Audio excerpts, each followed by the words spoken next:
From historic Rags Sherman Field at Crescent Stadium, it's Archbishop Rummel baseball against the Jesuit Blue Jays this evening in a key District 9 5A contest. And a pleasant good evening to you, Ken Trahan, on a very pleasant evening in Lakeview as the Raiders and the Blue Jays renew their storied rivalry. Game 2 of the series. Game 1 occurred 2 nights ago on Thursday night at John Ryan Stadium, and the Raiders shut out the Blue Jays 2-0 on a brilliant two-hitter by Owen Nugent, and on the strength of a 2-run homer by Joel Morange. Jesuit got a well-pitched game from Jackson Dugan, but fell short in that game. It's great to welcome a good and great friend, longtime broadcast partner on many of these games, including many of these games, these two schools, our good and great friend, Danny Ream, the coach. Danny, how are you, buddy? Good, Ken. Great to be here with you. Glad I could finally get one in. I've been trying hard, so this one worked out. Well, it's great to have you, and we appreciate it. And needless to say, this rivalry, there's none in this area, if not the state, that has produced as many dramatic games. I mean, there's a whole bunch that you and I both were part of, and you were part of one that I wasn't part of. But you can just talk about that a little bit because it's some crazy stuff, isn't it? Yeah, I mean, you talk about extra innings, too. So obviously you got to go back to April 14th, 2012. I was doing play-by-play, Kirk Bullinger on color. You were with the Voodoo at the time doing a game, and 18 innings at John Ryan. That was the opening year of that facility, and Jesuit won 2-1 in a game that went over 4 hours. Emerson Gibbs threw basically 2 complete high school baseball games within one game. It was absolutely unbelievable. Never forget that one. Then you had a 15-inning game in 2022 on April 2nd. Rummel won that one 4-2 at John Ryan in a 15-inning game. Casey Averard delivered the go-ahead RBI single in the top of the 15th. A 10-inning game, 2 complete high school baseball games with 8 innings in 2017, 9 innings in 2023, another 8-inning game in 2018. So these are storied programs, and when I played at Jesuit, as soon as we got our schedule, the first thing you look for is when are we playing Rummel? I mean, that's just the way it was, and it's a great rivalry. Well, it is. It's one of those that again, the state championship games were storied too. Great names, great people, a lot of friends that played in those games from both sides that we both know very well. So anytime they get together, it's great.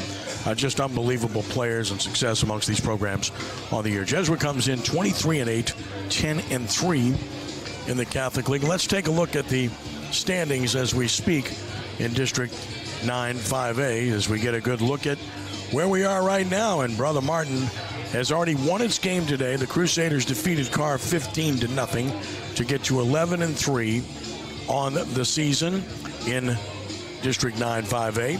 Meanwhile, these two teams are both 10-3. So whoever wins this game tonight is going to tie for the district championship. They will be declared co-champions of this league. So that's what the winner does tonight. Maybe the hottest team of all is John Curtis Christian.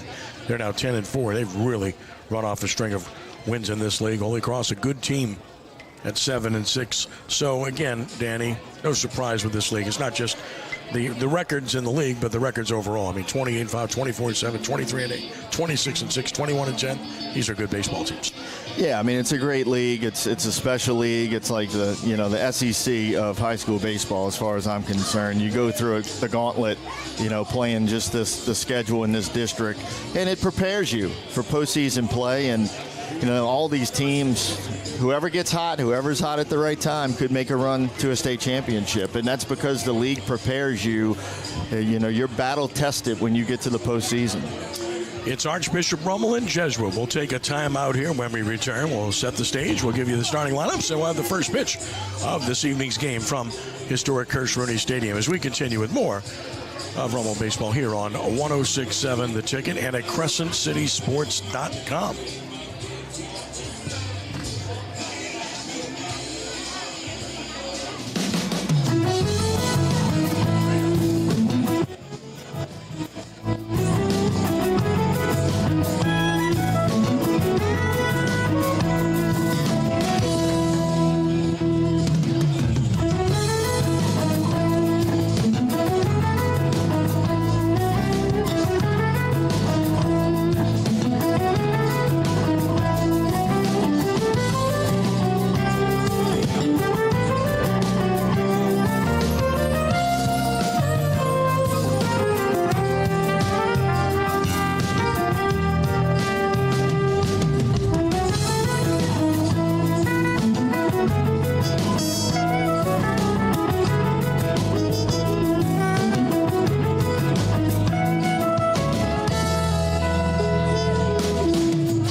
field at Crescent Stadium. Archbishop Rummel and Jesuit getting set to battle in Game 2 of their series. The winner ties for the district championship here this evening. They just had a special presentation on the field to recognize their outstanding work of David Morrow. 40 years in the making. What an incredible career he's had, retiring as athletic director at Jesuit at the end of the school year.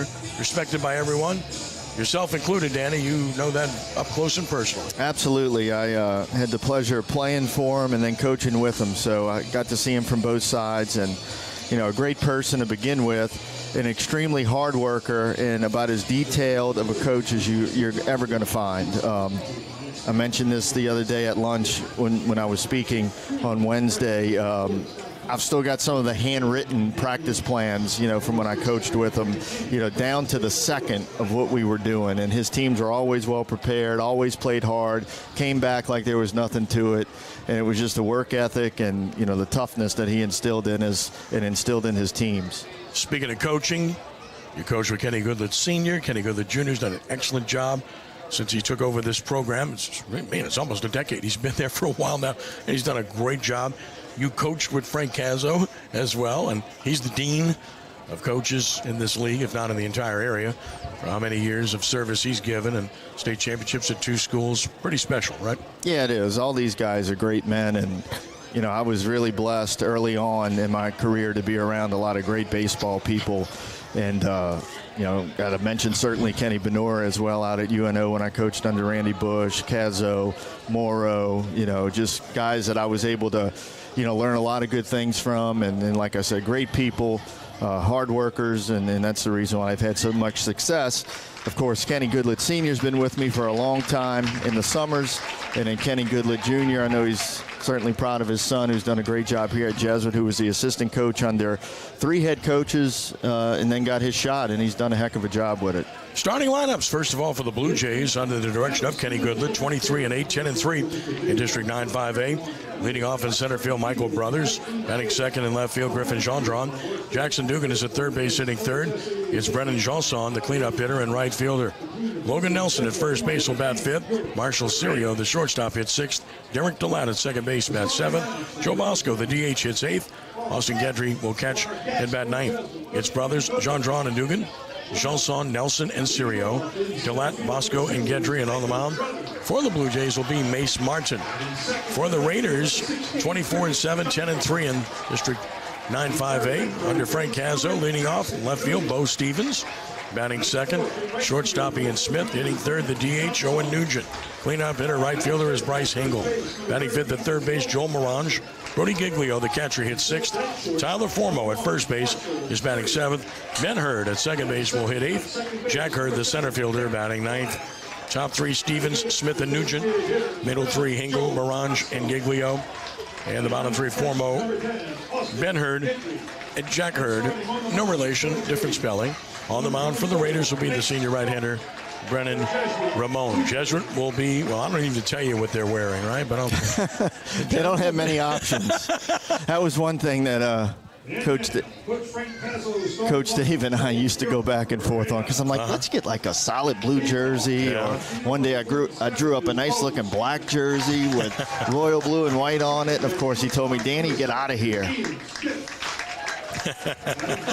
Blue Jays in their pinstripe look, as you might imagine. Royal blue numerals, royal blue caps with the J on it, and the blue stockings. And the Raiders are in their Columbia blue tops tonight with the scarlet red numerals, and the white pants with their red and blue stripes, and the two-tone caps, the white cap with the R emblazoned on its cap. Very distinguishable colors with these schools as a big part of this storied league. Starting lineups being introduced tonight. We'll tell you all about the weather. I've been out here all day, just to let you know. I was here, did a TV hit this morning at 9:30 here. I did the 3 Tailgater show from 10 to noon here. Then I did the Delgado Baton Rouge Community College doubleheader here. By the way, Delgado swept the doubleheader 6-1 and 12-2, and they won the first 3 games of that series. Right now, we're going to pause. We'll have the prayer followed by the national anthem. So we'll listen in to Seth Simpson. Let us remember that we are in the holy presence of God. In the name of the Father, the Son, and the Holy Spirit. Dear Lord, we thank you for this opportunity to participate in this district baseball game. We pray that both schools play to the best of their ability and display good sportsmanship. We ask that the players are kept free from any serious injury. May the actions on the field bring you glory. We ask this in the name of your Son, Jesus Christ, who made the ultimate sacrifice for us. St. John Baptiste de la Salle, pray for us. Live Jesus in our hearts. Forever. And God Almighty, in the name of the Father, the Son, and the Holy Spirit. Amen.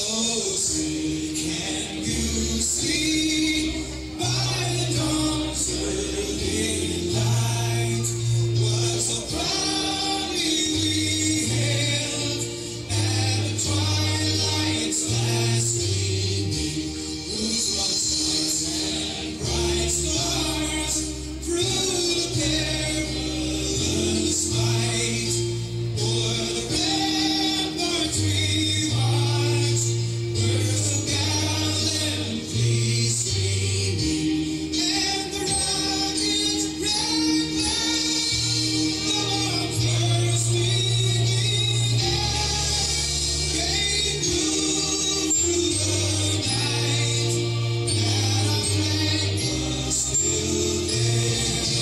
Oh, sailors, that star-spangled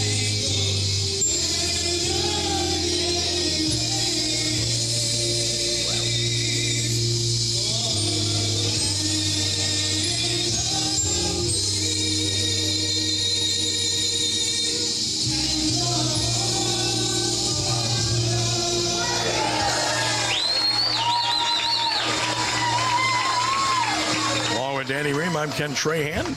Rudy Dixon producing in studio for 106.7 The Ticket. Chip Merritt and Matt Merritt taking care of business for us for Crescent City Sports here this evening. The weather conditions are ideal.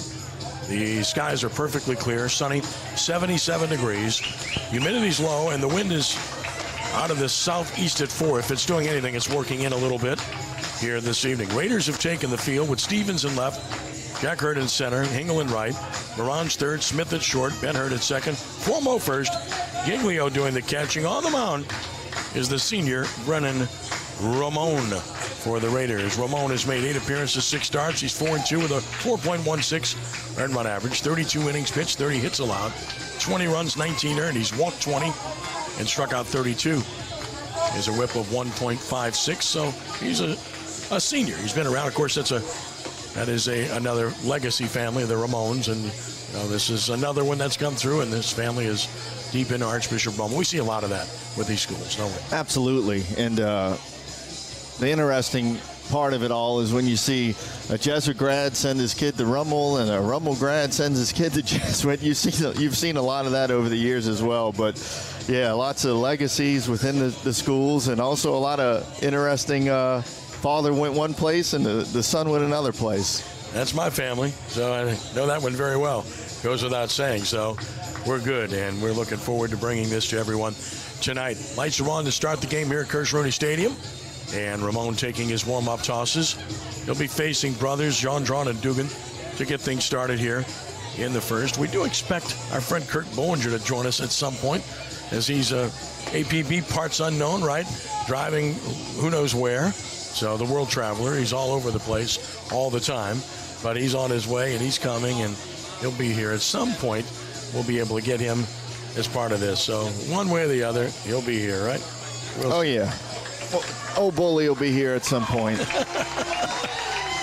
We'll hold down the fort until that happens. Michael Brothers will stand in from the left side. He's very familiar with this place, and he will be for a while to come. He's a Delgado commit. Brothers at 404, no homers and 16 driven in. He was 1 for 3 against Rummel 2 nights ago. We're ready with the first pitch of the ball game from Brennan Ramon. And here it comes from the right-hander. Swing and a fly ball hit well to right field. Hingle going back with a play. He's there, and he makes the catch. So 1 pitch, 1 out. Jesuit plays at John Ryan Stadium. Huge ballpark. This is a big ballpark as well, especially for high school players. As Brothers hit it well, but flies out for the first out. And now Griffin Jean-Dron, the left fielder, 365, no homers, 22 driven in for Griffin. on the season. Gendron takes it high and away. Gendron was 0 for 2 against Rummel in game 1.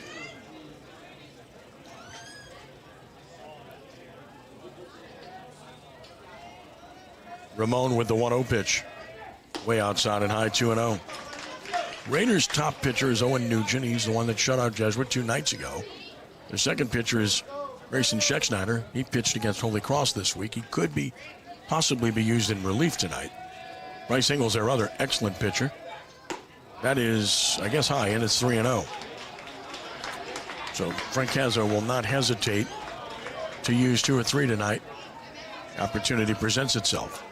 Has to throw a strike to Gendron at 3-0. And does not. 4-pitch walk. Gendron aboard. The Blue Jays have a base runner for Jackson Dugan. Dugan at 370. He's driven in 10. Two-way player. Pitched well 2 nights ago in defeat. Was 0 for 3 at the plate. And he will stand in from the right side. Gendron has swiped 9 bags. Stretch and the pitch. Swing and a line drive, base hit left field. Massacred the first pitch. Stopping at second is Gendron. And the Blue Jays have something going here in the first, Danny. Yeah, they're up there swinging the bat. They're not waiting around. You know, it was a 4-pitch walk to Gendron, but then Dugan goes up there and cracks one hard to left on the first pitch, just like Brothers did. You know, Brothers hit that one really deep out towards right center. So they're up there ready to attack for sure. Here's Brennan Johnson, the right fielder, at 4-10 with 20 driven in. 1 for 3 against the Raiders 2 nights ago. Time called here. I think maybe a gate came open or something. They're running somebody down there. Or do they have a ball loose? They had a ball loose. That's what it was. So they've retrieved that, and we shall return to play momentarily. Couldn't ask for a better night here at the ballpark. So here's Johnson with 2 on, 1 out. Ramon stretching and pitching. Breaking ball beat on the ground is short. This could turn. Second for 1. First for 2. 6-4-3 eliminator. Smith to Herb to Formo. And the Raiders out of the inning. No runs and a hit. No errors and 1 left. We're on to the bottom of the first inning. No score. Raiders to the plate. Back in a moment here on 106.7 The Chicken and at CrescentCitySports.com.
Broadcasting from the Dudley DeBosier Injury Lawyer Studio, this is KKND Port Sulphur, New Orleans, 106.7 The Ticket.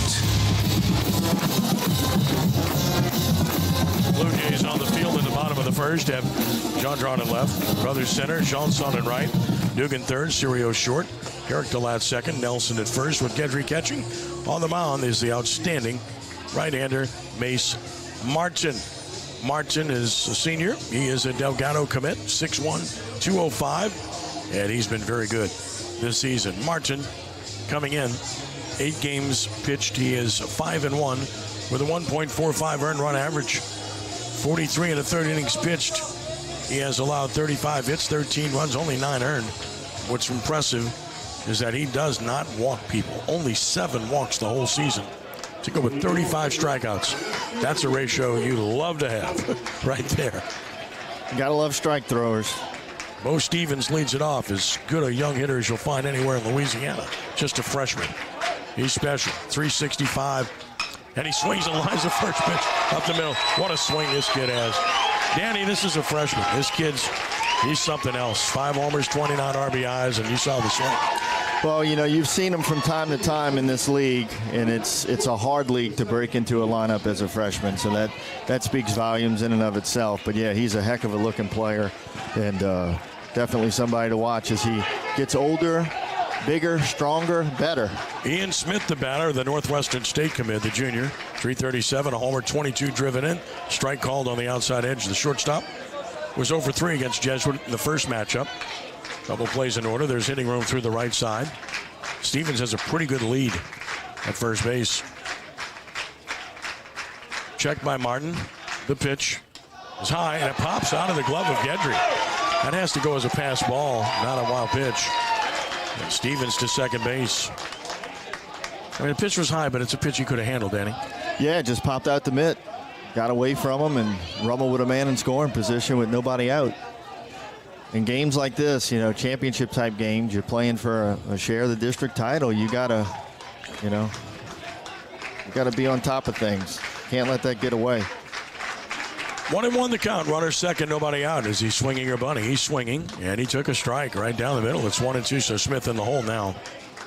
Good pitch by Martin. Went off speed. You know, gets a man in scoring position, takes a double play out of order. All kinds of stuff changes with one pitch.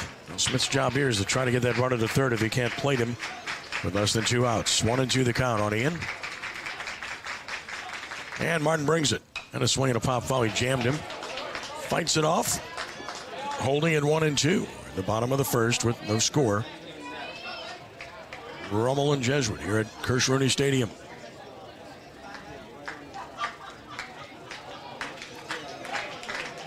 Smith back in.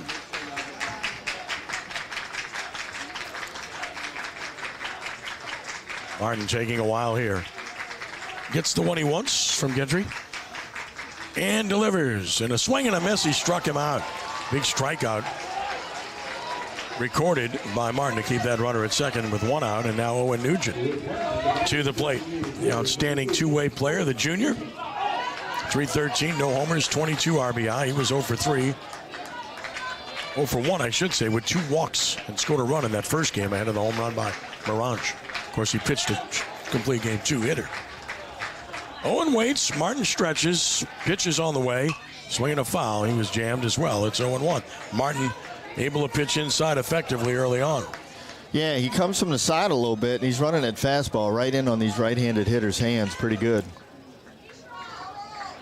No balls and a strike on Owen Nugent, son of Raider Hall of Famer, former LSU pitcher Timmy Nugent, state champion at Rummel. Here's the 0-1. Chopper right side. First baseman's got it. Step on the bag for the out.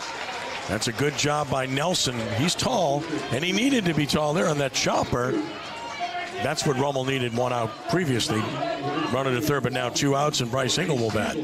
That's a good job by Nelson. Yeah, he had to get up there in the air, pull that one back down. Yep, good job. He really got up. Yeah, he got up. Timed his jump perfectly. Here's Hingle. Stretch pitch. Down and out, ball 1.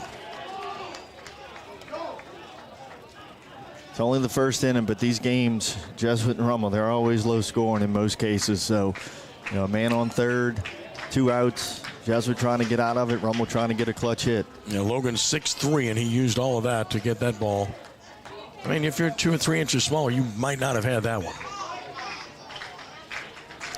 1 ball and no strikes. The pitch on the way. That's down and out. It's 2-0. Got one of the old Rooney hops on that one. Sun begins to set here in New Orleans. 2 balls, no strikes on Bryce Hingle.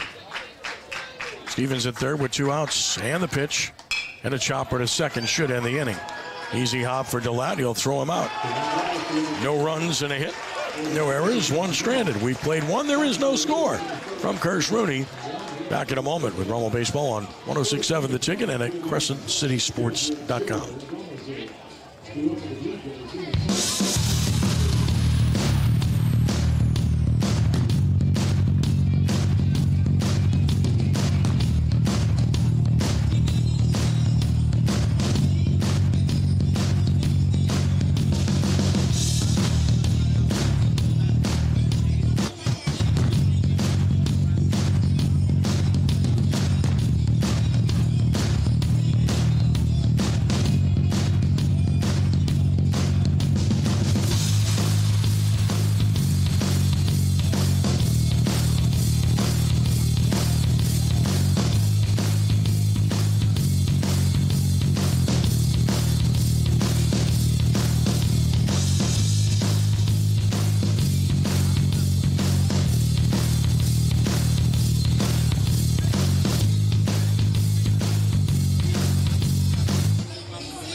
No score from Crescent Stadium. Ken Trahan, Danny Ream with you.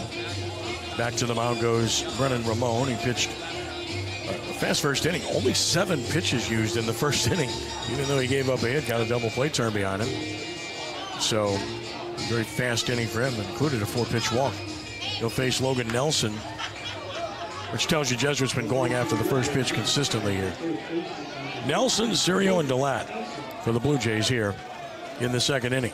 Here's Logan Nelson, 397, 2 homers, 20 RBI.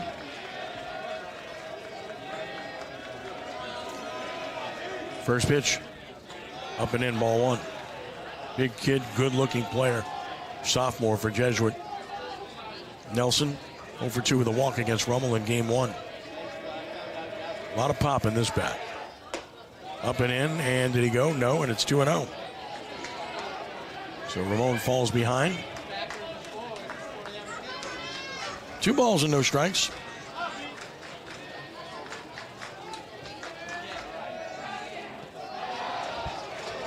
And now 3-0.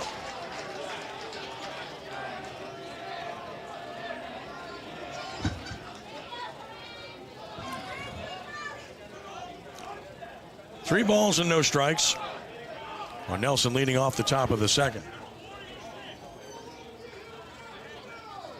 Got some kind of warning to the Jesuit dugout. I'm not sure what it may be. Somebody was out of the dugout that shouldn't have been. That's what we were able to pick up. Now Kenny Goodland wants to talk to the home plate umpire about it. You heard him yell warning. Now he's going to come over and have this conversation. Okay. Simple, just get back in the dugout would be fine, right? Yeah, this is definitely interesting. So I wonder what was said. I'm assuming it came from a player. I don't know. Yeah, he pointed to a player. It looked to me like he was putting somebody back in the dugout from what I could see, but I really couldn't tell you specifically because we don't have all the audio. We can hear the background, obviously, but that's it. But this is a protracted discussion, and Ramon ought to be allowed to throw a pitch or two here while he waits, frankly.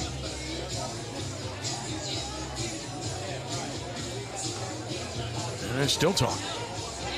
And the umpire keeps going at Kenny and Goodland. He just wants to go back to the box, right? So, all right. Just want to see them play the game, right? Yeah. There we go. These are 2 well-coached, well-behaved, respectful programs, right? 3-0 the count. And the pitch to Nelson, and that is a strike. It's 3-1.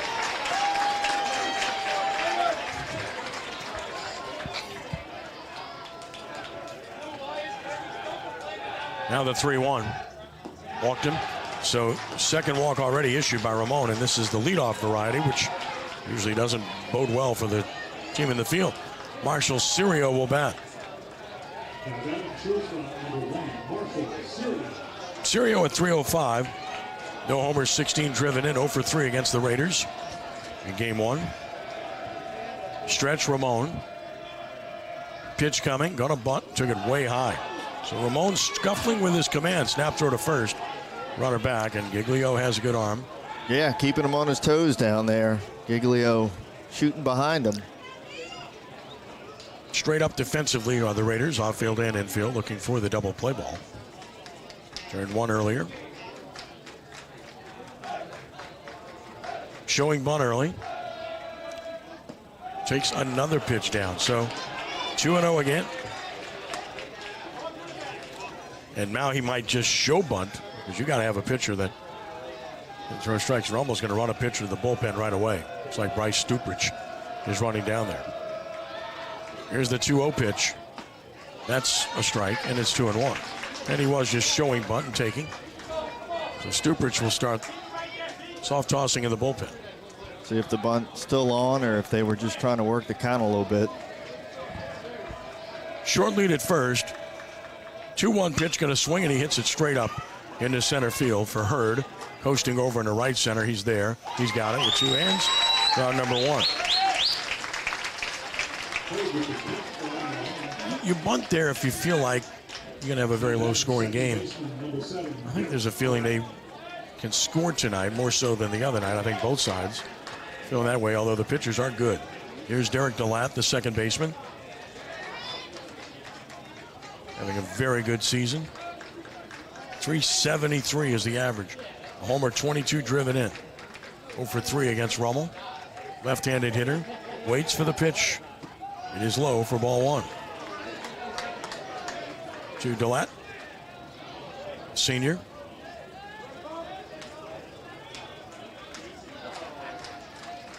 Want to know the count.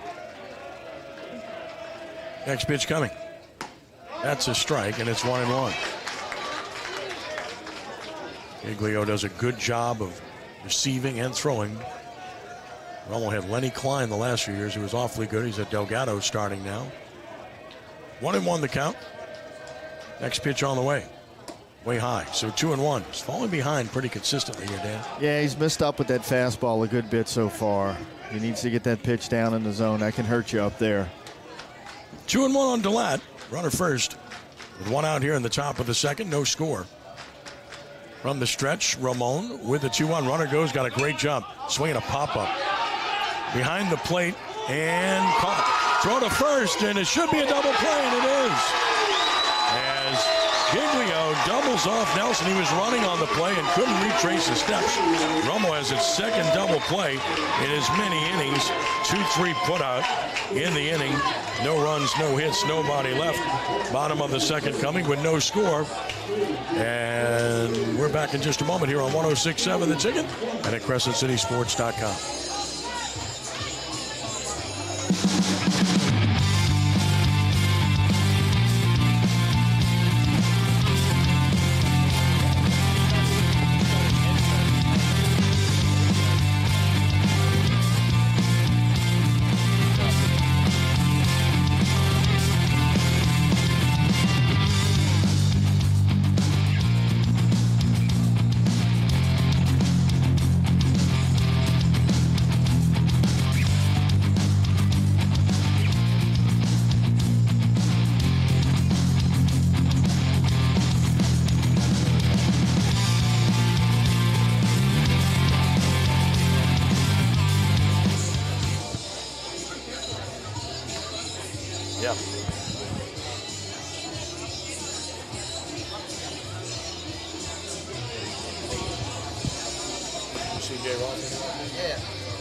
Bottom of the second inning and no score here at Crescent Stadium. 2 innings and as many double plays turned by Rummel in the game. Danny, that's a play where the runner's going on the play. He just didn't pick up the ball, correct? Yeah, you got to peek. You know, take that peek in, and as soon as that ball goes up in the air right there, you've got to put the brakes on and get back to first base. So that was a tough break by Jesuit, and I'm sure a good teaching moment for Coach Goodlett to go over that with Nelson. Tonight's coverage on Crescent City Sports is brought to you by the Lamarck Motor Company in Kenner. Lamarck Quick Lane services all makes and models, batteries, tires, oil changes, and more. All done quickly while you get some popcorn. Must be a reason. Here's Joel Morange. He won the first game with a long 2-run homer at John Ryan Stadium. Has a lot of power, takes it away, ball 1. 274, 7 homers, 30 driven in for Joel.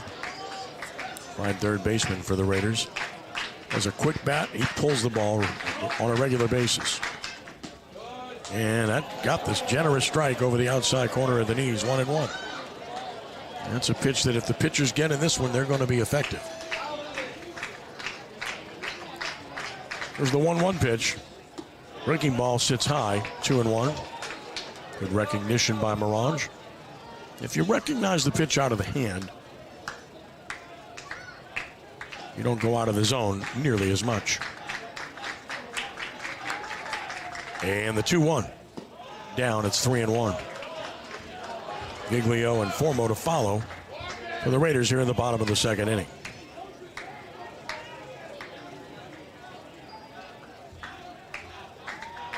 Three balls and a strike. And a strike called. It's full 3-2. Looked like he was taking. Benson Complex off to our left. Phenomenal facility. Joe Sherman sitting and watching up there. 3-2 the count. Payoff pitch. And he laid off a breaking ball down. He did not swing, and it's ball 4. So trotting to first is Morange, a leadoff walk. Well, Jesuit got a leadoff walk and could not produce. Rummel gets one here, and let's see how they play it with Brody Giglio to the plate. See how Frank Cazzo decides whether he wants to play small ball early in this one or not. 292 hitter. He's got 4 home runs, 24 driven in, got power. The Raider catcher, the senior, he's going to bunt, took it high, ball 1. On a game like this, championship type environment, an important game, it's always nice to get on top. Even if it's just one, it's a different feel in your dugout when you can take that lead. So looks like Coach Cazzo wants to try to get Morange in the scoring position. Morange dancing off of first. Pretty good runner. Shows bunt early and takes it low. Snap throw to first, and he's back. Both catchers can throw. Both will throw beyond runners. Now it's 2-0 to Giglio. Very similar to what happened in the previous inning. A walk and then a 2-0 count. And Jesuit went to the swing, and let's see what Giglio does on 2-0. Squares. That pitch is way inside. Almost hit him. It's 3-0. Now he's going to be showing bunt and taking. No question about that.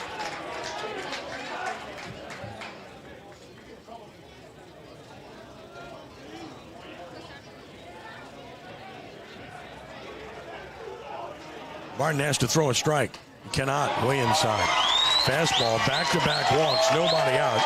Now you got a decision if you're Frank Cazzo. First of all, you're going to get the runner at first, the courtesy runner for Rummel.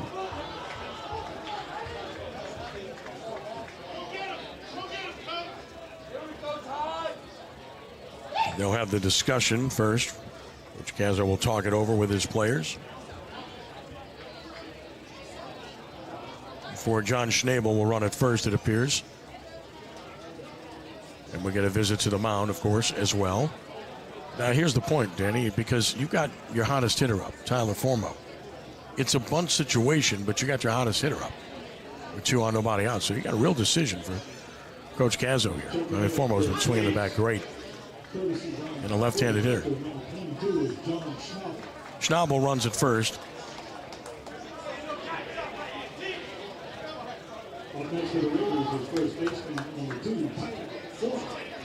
And now Tyler Formo. And we'll see how they play it. Well, if you think about it, Formo's hot. You were with your previous hitter trying just to get Morange in the scoring position. Well, they just put him in the scoring position for you with a walk. So look at the hitting room here. Yeah, I think you're gonna see Formo swinging the bat. I agree with you. And the other part of that is, it's not meant as any disrespect whatsoever, but you're working toward the bottom of the order. So this is the last real potent bat that you have. He's showing bunt early on. Pitch, and he takes a strike. So we'll see if they switch off now. It's 0-1. And he's really swinging the bat well. He's following them on a consistent basis. Well, that's a call that Coach Cazzo has to make. But of course, whenever you bunt a hitter, the question you got to ask yourself, okay, if I bunt this guy, who's got to get the hit? So it's like, who do you want at the plate to get the big hit? He's bunting. And he bunts it foul toward third, so now 0-2. Tried to direct it in the right direction, but could not get it in play. Of course, he is the son of the Rummel Hall of Famer, legend, and former Tulane star Glenn Formo. Fowler takes practice swing. He'll stand back in. He's not bunting now. 0-2 the count.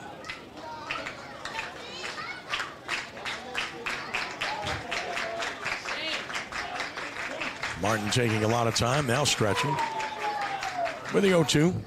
Swinging a fister toward left. That's a base hit. It's going to be bases loaded here with nobody out. He just got jammed on that and just fought it off. That's a great job by Formo. He goes down 0-2 trying to get a bunt down. Stays mentally tough in the box and finds a way to do the job and move runners. That's the name of the game. Get them on, get them over, get them in.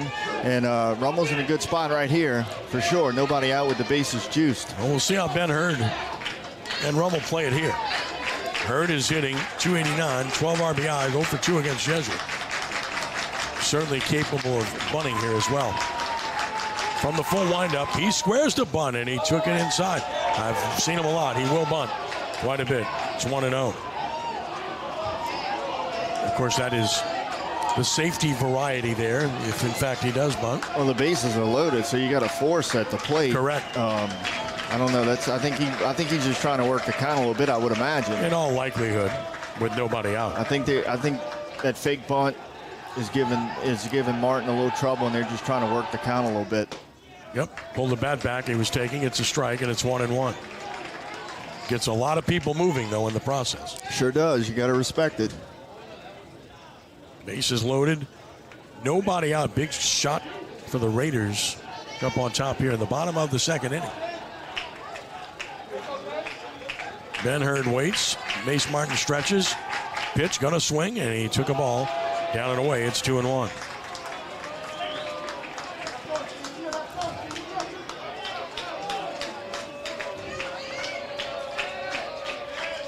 Two balls and a strike. Hurd back in. Runners lead every base. The 2-1. That's a strike. He took it. It's 2-2.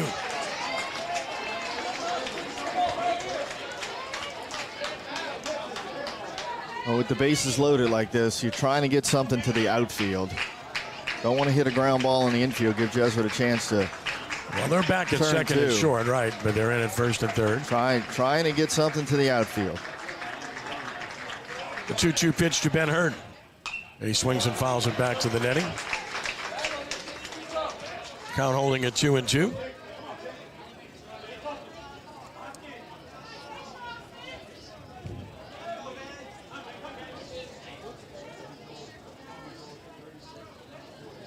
Taking his time getting back in.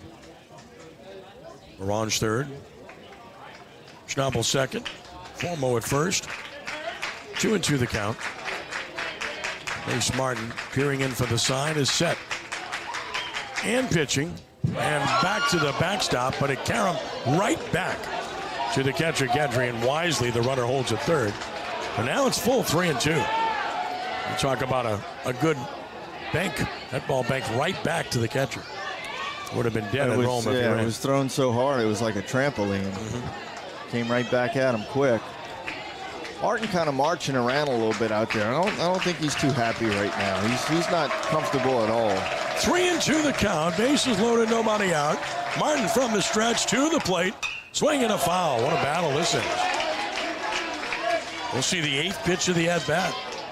Coming up, Ben Hurd continues to battle. Working the heck out of the pitch count. Senior back in from the right side.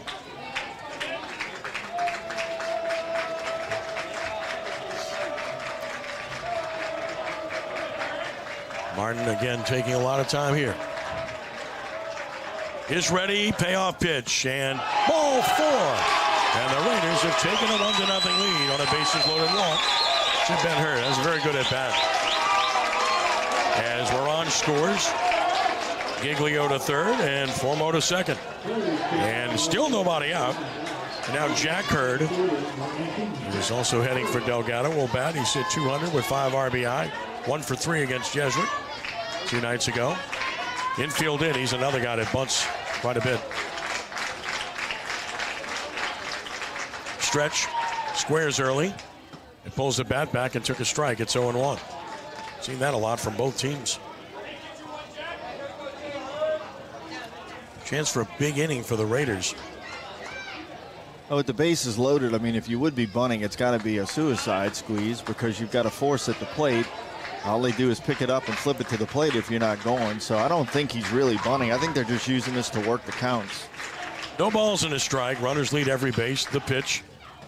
That's a breaking ball. Just missed the outside edge. Pretty good pitch by Martin, and it's 1-1. I mean, if you really trust a bunter, I mean, you can suicide with the bases loaded. Worst case scenario, even if you're out by a mile at the plate, you still have runners at second and third. But they can't get an out right now. I wouldn't give them one. Ball and a strike. From the stretch to the plate. Swinging a fly ball to right center field. That's falling. Sinking. It's going to drop for a base hit. There's no play. It's an RBI single for Jack Hurd, and it's a 2-0 lead for the Rummel Raiders. Well, this has been a combination of walks and Rummel hitting it where they ain't. And not hitting it overly hard, but they're hitting it where, you know, Jesuit can't get to it. It's no man's land kind of stuff. Contact. Now you turn the lineup over, and you got the very dangerous Bo Stevens at the plate. Ripped a single his first time, a liner in the left center field. Bases loaded, nobody out, 2 runs home, and here's Stevens. Jesuit does have action in the bullpen. Right away. Check that out. Stevens takes a strike. It's 0-1. Surprising because he ambushed the first pitch earlier. For Jesuit, it's Jacob Chan throwing in the bullpen. The right-handed. Stevens waits, trying to do damage. Martin stretches. Martin pitches. Swing and a fly ball hit well into left center field. Should be caught, but should score a run. Left fielder catches, tag, run scores. Raiders lead 3-0 on a sacrifice fly by Bo Stevens. Crossing the plate, Formo. So still 2 on, 1 out, and Ian Smith will bat. He struck out his first time. Good contact by Stevens. Well, Rummel's gotten 3 so far. If there's a silver lining for the Blue Jays, it's that the sac fly right there keeps the runners at first and second. Yeah, Rummel scored that run, but you are now 1 pitch away from possibly being able to get out of a pretty nightmarish looking inning so far. Smith struck out in the first inning swinging. Swings at a pitch away and fouls it back. 0-1 now is the count on Ian Smith. Again, Northwestern State commit. He's a junior. Excellent shortstop. His predecessor, Mikey Ryan, is having a really good season at North Carolina State. Rummel's got 5 players on the Delgado baseball team. Smith waiting, runners first and second, 1 out. Ben Hurd second, Jack Hurd first. Martin has taken a lot of time. He pitches. Just missed outside. Catcher asking, and it's 1-1.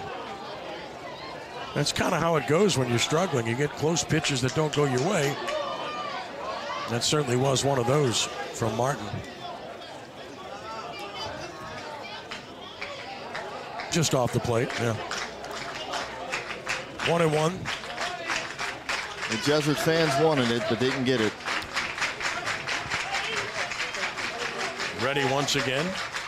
Martin to Smith. Swinging a foul. Right side will be unplayable. And it's 1-2 on Ian.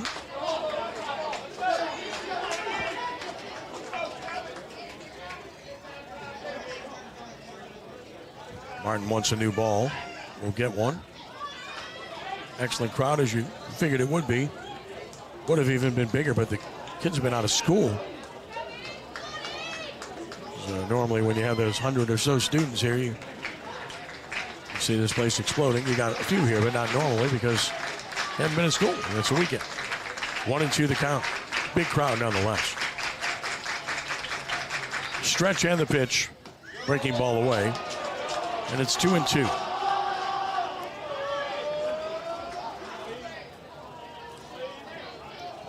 Two balls, 2 strikes.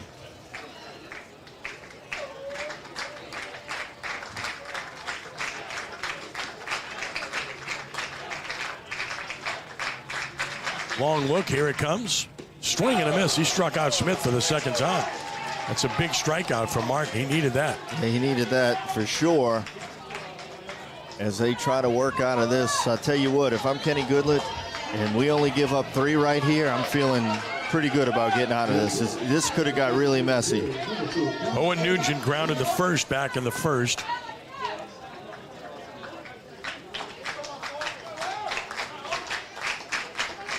Martin to Nugent.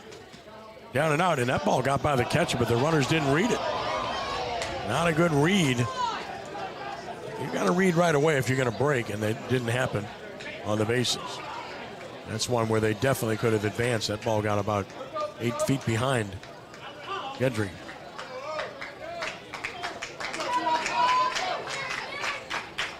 Want to know the count?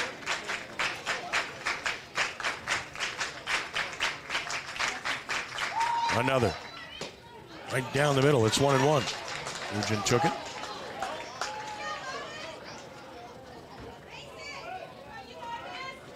Three 0 Raiders, bottom of the second. 2 on, 2 outs for Rummel.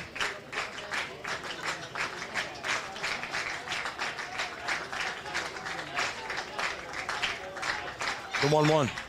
That's right down the middle. He's kind of bailing on that pitch, and it's 1-2. Talking about Nugent. Not a good sign for the hitter.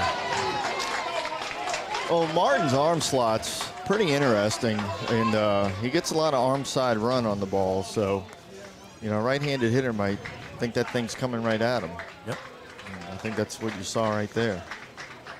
1-2 the count, and the pitch way high and outside. It's 2-2. And they've had Jacob Chan in the bullpen. Stuprich was up earlier for Rummel. He's sat down.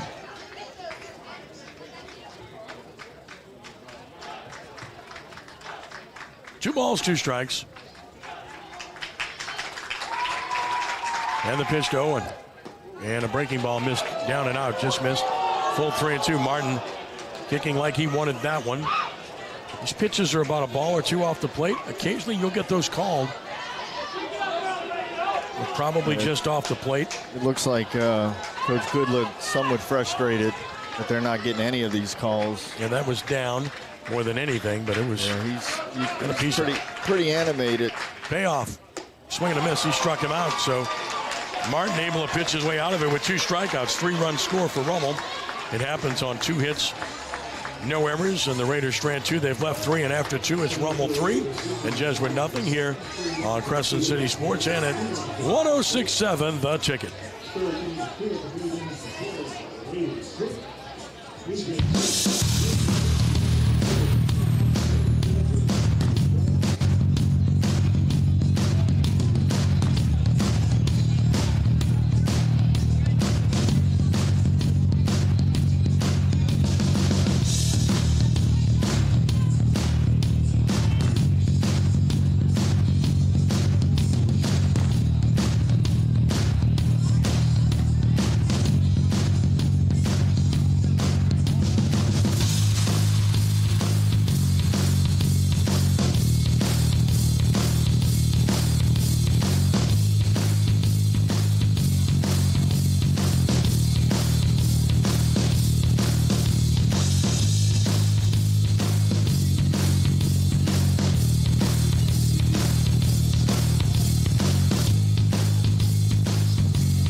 Tough inning for Marty. He had to throw 37 pitches in that inning. He's at 48 for the game now.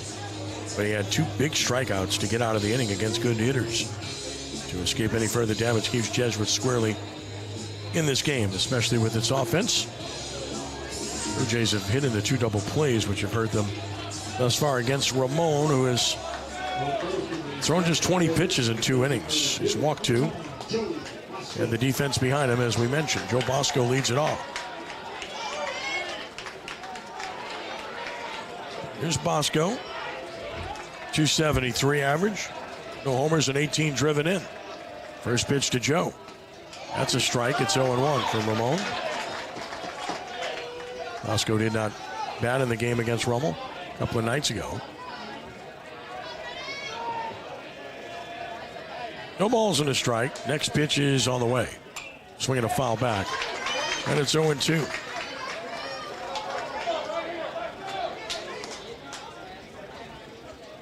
And the winner of this game can claim a district title, tying Brother Martin for the crown. No balls, 2 strikes. Ramon with the sign. And the 0-2, way outside, a show-me pitch. Never meant to be in the zone, 1-2. Nightfall has arrived here in Lakeview. And here's the 1-2. Breaking ball in the dirt. It's 2-2.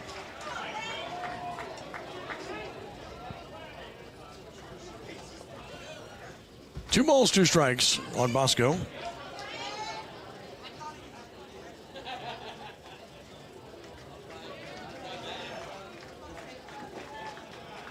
sign given, and now Rummel steps off.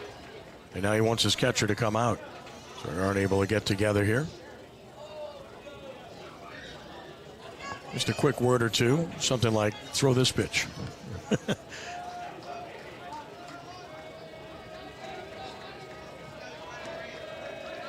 Two balls, two strikes. Tabasco leading off the top of the third inning. Inside, so he goes from 0-2 to 3-2. He has not had great command. He's walked 2 already.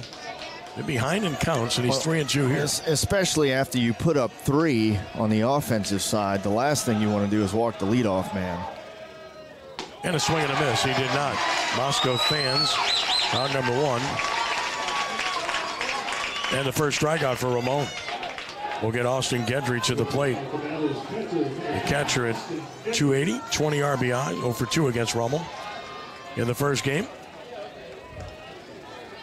Guidry in from the right side.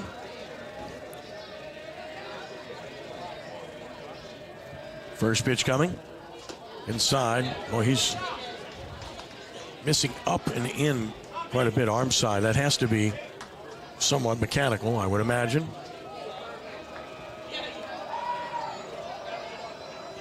Here's the 1-0 pitch. It's down the middle. It's 1-1. He does try to create the angle, Danny. He pitches from the first base side of the rubber, which might explain a little bit of that fastball running up and in. Yeah, if that arm's dragging a little bit, that's what's going to happen. 1-1 the count. Next pitch coming. Swinging a fly ball to center, right at the center fielder. Making the catch heard for out number 2. Talk about having him played right. I don't think he moved more than a step. 2 gone. And now it's Michael Brothers who fly to right in the first. They had a pretty good cut. A good contact, just got under it a little bit.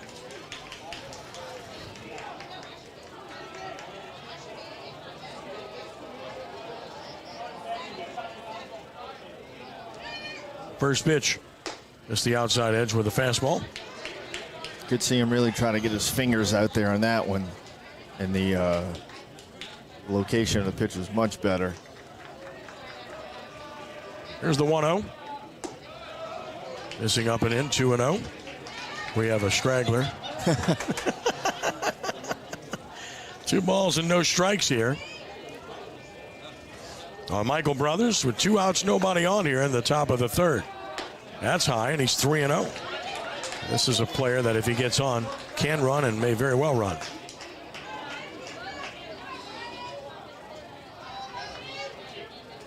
On 3-0, Ramon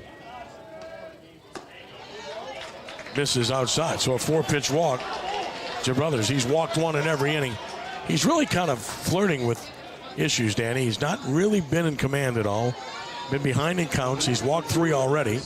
Well, the first and second innings, both ended with double plays. Right. So he's had some pretty good luck out there on the mound to get out of jams or anything that might have been getting going for the Blue Jays. Brothers draws a throw right away, and understandably so. 16 stolen bases to lead this team for the Delgado commit. Draws another throw. And Ramon's not that quick to the plate. We can get our pitching guru to jump in on that when he's ready. Getting him settled in as we speak. Let's go, Bull. All right. Great to be here, guys. That voice. Here's so the pitch. Sorry. Good to hear it. That ball got through the catcher. That's going to get the runner to second. That's a pass ball. So each team has had a pass ball now. It was not a wild pitch. And each team seems like they're struggling with the strike zone. I was watching it en route. Almost, I think we've got more balls being thrown than strikes tonight, and that's been the story of the game thus far. Jesuit trying to take advantage of the walk here in the third. Walk and a pass ball. That is the voice of Kirk Bullinger, our analyst who's joined us. Here is the 1-0 pitch. That is over below. He falls behind again. I mean, he's constantly falling behind, and you can't continue to do that and have a chance to have success. 2-0 the count. Well, it's a huge shutdown inning for the Raiders and Ramon. You put up a 3 spot, you want to go throw up a 0. There's a strike, and it's 2-1. Well, he got the first 2 outs. He retired the first 2. Right. Those 2-out walks, to me, are just as bad as leadoff walks in some cases because you totally they got nothing going. Yeah. You lose your concentration. Then all it takes is a wild pitch or a pass ball, and now a single, and it's 3-1. 2-1 count, pitch on the way. My, this plate is tight on both sides tonight, right? 3-1. This Yeah, umpire was in Alabama just 2 days ago, Thursday, doing a college game. So, you know, when you're doing high school and college games, that strike zone, although it should be similar, it is not. 3-1. That's high, another walk. So that's 4 walks, and you wonder how long that can continue. Frank Cazzo had Stuperch up earlier. Going to get somebody up again now, and he's coming to the mound. Yeah, I mean, I'm and Bully knows this. I mean, we're big on when you've got 2 outs and nobody on base, you've got to slam the door shut, because when you don't, this is exactly what you find yourself in the middle of. Well, Rummel's third pitcher, who's been really good all year, is Bryce Hingle. I was a little bit surprised he didn't start tonight, and he's going to come in now, it appears. So Hingle's been good. This is a strike thrower. It looks like he's going to come in from right field. Rummel's going to move people around. We're going to have to check that out and see what it is. Yeah, I was talking to some of my Rummel insiders earlier this week, and it was well known that Hingle was going to be the first guy out of the pen if Ramon got in any kind of trouble. This is who they were going to go to, and we've seen him start some ball games and pitch very well for the Raiders.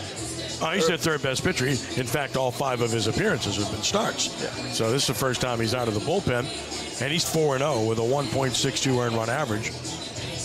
21 2/3 innings, 16 hits, 7 runs, only 5 earned. He has walked 13. He struck out 15 in a 1.33 whip. For Bryce Hingle, we'll see what the changes are for Rummel. I want to say they've put Stewart in left, right? That's what they've done. Go Stewart in left, which means Mo Stevens will go to right. And it's interesting, you move Stevens from left to right. We've seen him in both spots.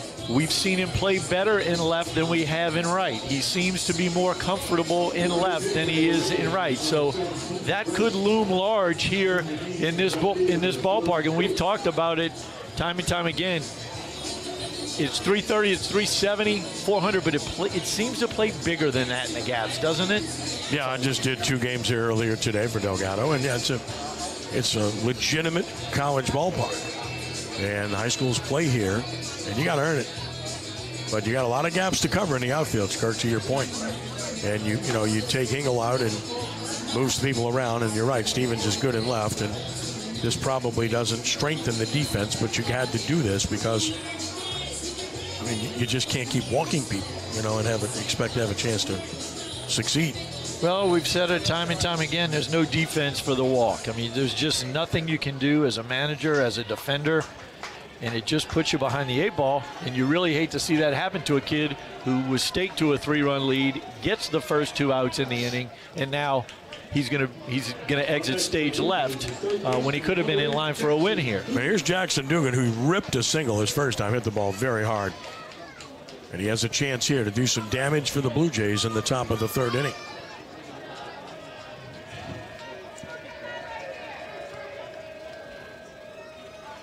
Dugan from the right side. Stretch Hingle. Pitch on the way. That is, I guess, high, 1-0. Again, Kenny Good looked frustrated with some of the calls earlier. It's a tight zone. It is tonight. It's pretty obvious. 1-0 the count. And the pitch to Jackson. Swinging a pop-up a mile high. So on the infield, Ian Smith, the shortstop, is camped under it. 2-hand catch out of the inning. Hingle does his job. No runs, no hits, 2 men left. That's 3 left for the Blue Jays. Bottom of the 3rd coming. And there is a 3-0 lead for the Raiders. Back in a moment here with Rummel Baseball, 106.7 The Ticket, and at CrescentCitySports.com.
Broadcasting from the Dudley DeBosier Injury Lawyer Studio, this is KKND Port Sulphur, New Orleans. 106.7 The Ticket. Bottom of the third inning, 3-0 Raiders on top. And Bryce Hinkle, now the pitcher, will lead it off. He grounded to second to end the first inning against Mace Martin, who's had 48 pitches through 2 innings. 3 strikeouts, 3 walks. He delivers a strike. It's 0-1 to Hinkle. Impressive job and a very important job by Hingle to get out of that third for the Raiders. 0-1. Breaking ball missing away and low, and it is 1-1. Well, yeah, that was huge for them to get out of that without giving up anything, because whenever you put up a 3 spot, you know, the biggest thing you want to do is get the 0 up. Strike called. It's now 1-2. Get the 0 up and get back in the dugout, get the bat right back in your hands. And it's tough to do that coming from right field. Yeah, that's a heck of a spot to come in and get that pop up on the infield, get your team back in the dugout. Ground ball up the middle, hit hard. Shortstop ranges to get a nice play, throw him out. Good play by Marshall Serio. Coasted to it. I'm blessed to watch a guy named Sebastian Rhodes for Delgado, who's tremendous. I mean, he's major league quality right now. His range, he's 6'3", he's fluid, he's got a tremendous arm. That's a really smooth play by Serio. That's my point. Great footwork, slid over to the left, scooped it up, throws a strike to first base to Nelson. It's a big first out for the Blue Jays here in the third. Orange takes a ball. Orange walked and scored. He started that 3-run rally in the second.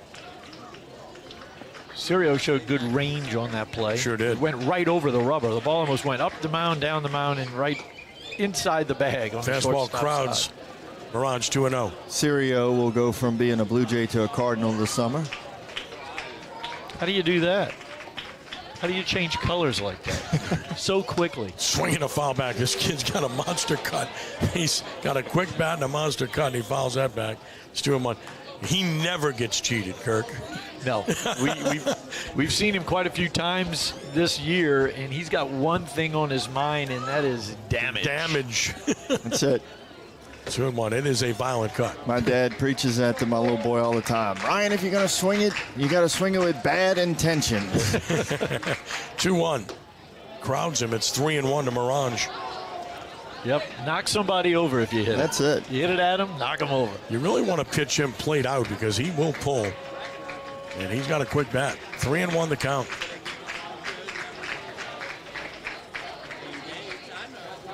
Time called.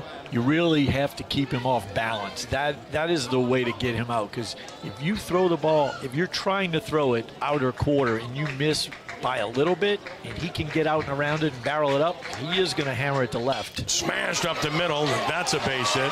That is a quick bat. And Morange is on with a 1-out single. Yeah, the bat speed's there. There's no question about that. And he exhibited that the other night. He and Stevens, the bat speed, those two, they really can turn pretty much anything around. And when you hit it out of John Ryan Stadium, you've done something as a high school player. That park is massive. The ball doesn't typically carry. It's where offenses go to die. As Brody Giglio walked and scored last inning, and he swings and misses at a pitch played in. 0-1. Me and Danny have another ballpark that we're not big fans of, where offenses go to die. St. Charles Catholic's tough to score. Ball doesn't go anywhere. It's too tight. You can't even score a guy on a base hit. No. 0-1 the count. Pitch on the way. Good pitch. Strike called. Yeah, the gaps are small. I told Wayne Stein one day before a Legion game, I said, Wayne, please take this with all due respect. I hate coming out here. I said, because when I step out of my car, no matter what we do, it's a 1-0, 2-1 game. Danny's in a bad mood when he leaves the house. I'm miserable as soon as I show up. 0-2 is high. It's 1-2 to Brody Giglio with 1 on, 1 out here in the bottom of the third. It's 3-0. Rummel over Jesuit. To their credit, they're always really good. They play really hard, and they play well in that park out there, but it is hard to score in. 1-2 the count. Giglio waits. And just missed. No, he got him. He called that one. Strike 3 call over the outside edge. That's out number 2. So Mace Martin records strikeout number 4 and now gets the hot-hitting Tyler Formo. Singled and scored his last trip. He's the hottest hitter on the team. Kirk and I remember when he was hitting like 110. He's hitting 312 now. Yeah, he got hot, and he's getting hot at the right part of the season. Giglio's going to take that about back to the dugout and say, ground ball right side. He's going to have another hit. Formo's 2 for 2. Runner's going to round second. Mirage is going to go to third. He'll make it there safely. Runners at the corners. The hot-hitting Formo's 2 for 2. Went to left with the first one, went to right with the second one, spraying it around, huh? Using it all, and that's what it takes sometimes. He didn't hit the first one real hard, but he hit it, as you said, hit it where they ain't right now. Yeah. But that one was hit a little bit better. Discussion on the mound. Gedry going to talk to Martin. It's Ben Hurd's coming up. He walked to drive in a run back in the second. It was a good at-bat, though. He battled, saw 8 pitches, and fought off pitches to get the walk with 2 strikes.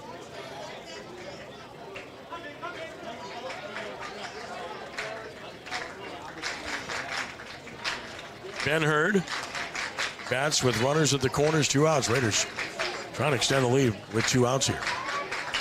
Pitch on the way. Right down the middle. Strike called 0-1. Martin able to get ahead. You hate to see guys take good pitches like that with runners in scoring position, because now you know he's going to get the nasty stuff from Martin here. And I think Martin saved his best breaking ball for Giglio. We haven't seen a breaking ball that good all night. Here's the 0-1. Down a ball, 1-1. Bullpen busy. For Jesuit, Chan's been up 2 or 3 times now. Jacob Chan. 1-1 the count on Ben Hurd. 3-0 Rummel, bottom of the third. Raiders first and third, 2 outs. Swing and a line drive, caught by the second baseman, Delat. Good swing by Hurd, but Delat there to make the play to end the threat. With no runs and 2 hits, no errors and 2 stranded, we have completed 3 innings, and it is Rummel 3, Jesuit nothing. Back in a moment here on 106.7 The Ticket and at CrescentCitySports.com.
No errors, and 5 left for Rummel.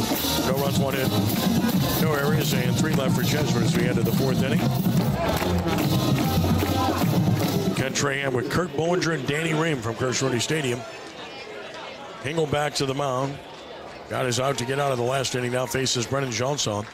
Rounded into a 6-4-3 double play his first time. Grounds 1 to short again. Ian Smith is there. He sets and throws. Strong arm, 1 out. 1 pitch, 1 out.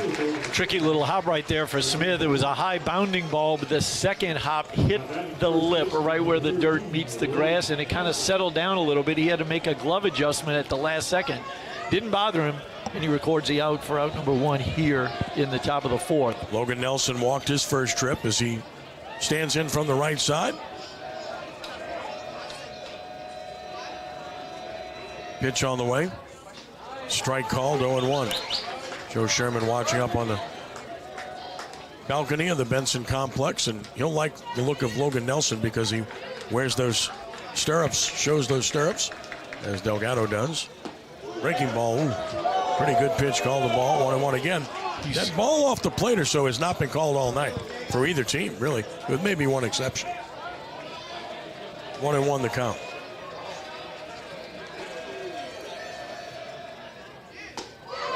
that's a strike call. He got that one, and it's 1-2. Logan Nelson's wearing the Hunter pants. I love it. I love it. Hunter Pence pants. That's the Delgado look. I love that. I love showing. Shows the umpire the strike zone, too, huh? Chops it up the middle. Smith has to range to get it. He does. Crosses the bag. He made a good play. He's really good. That's why he's committed to Northwestern State as a junior. Rummel's been really fortunate for several years now. They had Mikey Ryan for, 4 years? And now they got Ian Smith. You got to have a good shortstop if you want to win. That's a must-have. Got to have a good center fielder. Got to have arms on the mound. A good catcher. You got to be strong up the middle. Up the middle. Marshall Serio bats, and he... Did that get him? No, he tried to let it hit him. It didn't. And it's 1-0. He tried to sell it. 1-0 the count. Serio flew out to center in the second inning. He knew it didn't hit him. He would have said something otherwise. He did his best to sell it. He tried to steal first. Yep, exactly. Swinging a foul, 1-1. What I like about Smith at shortstop is he makes the routine plays look easy. Yep. Right? And that's exactly what he did on those last two plays. The second one, off the bat of Nelson, he didn't even need to throw it on the run, but he's so comfortable doing it, he did it. And he did it flawlessly. 1 ball, 1 strike on Serio with 2 outs here in the fourth. And a breaking ball hammered down the left field line. It is hooking. It is hooking. It is fair. Extra bases for Serio, showing speed as he rounds first and gets to second with a ringing double for the Blue Jays. Jesuit will take it. They need some momentum. Haven't had a whole lot of Uncle Mo with them tonight. Got a pitch up here. Looked like a hanging breaking ball. Yeah, it was out over the plate, yeah. Hanging breaking ball middle in. Serio dumps it down the left field line. Only about 3 or 4 inches inside the line, if that. Yeah, it was hooking. It was just a matter of whether or not it was going to stay in, and it did. His 7th double of the year, and a chance now for Derek DeLatte. Popped into that double play to the catcher his first time. Trying to bunt. Pitch on the way. Swing and a drive to right. He's touched one off. Right fielder back, makes the catch. Ball was hit hard by DeLatte, but Stevens hadn't played deep enough and read it well, and the inning is over. No runs and a hit, and a runner stranded. That's 4 left for the Blue Jays. Bottom of the fourth coming, and it's still 3-0 Raiders on top here on 106.7 The Ticket and at CrescentCitySports.com.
On Crescent City Sports, brought to you by Ochsner Andrews Sports Medicine Institute. Get the same sports medicine care the pros receive with minimally invasive treatments and quicker recovery times. Visit Ochsner.org/sportsmed to learn more or schedule an appointment near you. Thanks to Ochsner for their continued support. He's not quite a crossfire guy, but he's a little bit like that, Kurt. Yeah, he's got a little lower 3/4 slide. It's not sidearm, but it's not your conventional 3/4 slot.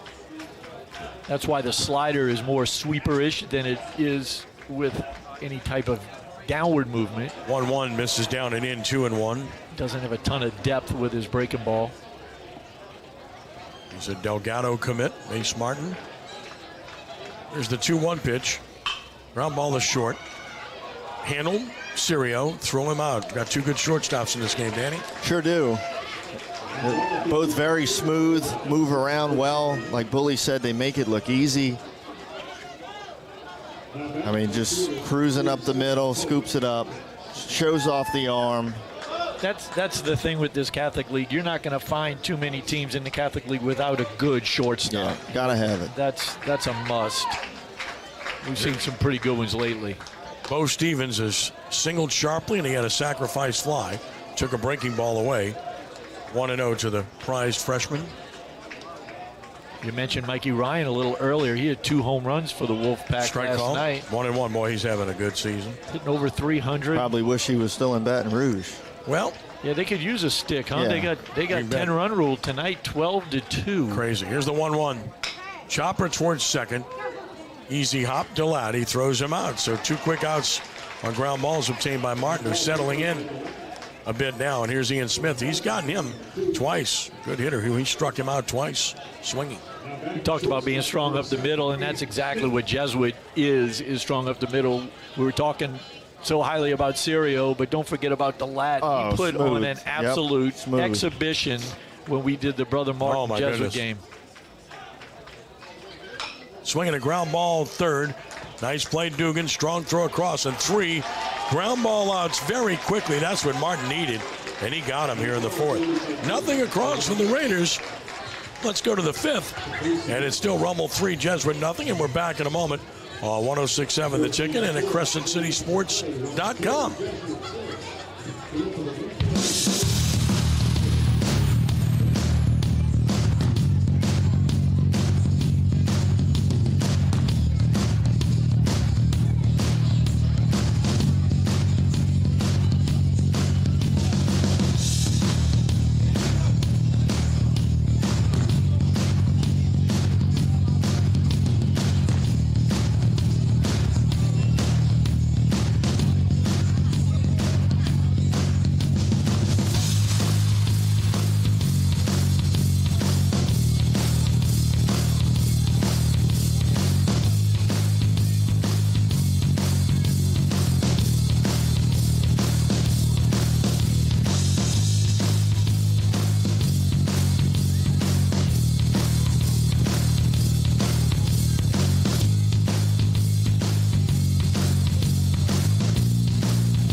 Inning of this one. It's 3-0. Rummel over Jesuit. Ken Trahan with Danny Ream, Kirk Bollinger with you. Rudy Dixon producing for 106.7 The Ticket. Matt and Chip Merritt. The Merritt brothers take care of business for Crescent City Sports. We appreciate them. Joe Bosco leads it off against Engel. He struck out swinging in the 3rd against Ramon, the starter. Engel ready. Engel pitching. Breaking ball away to Bosco. Ramon went 2 2/3, 1 hit, no runs, 4 walks and a strikeout.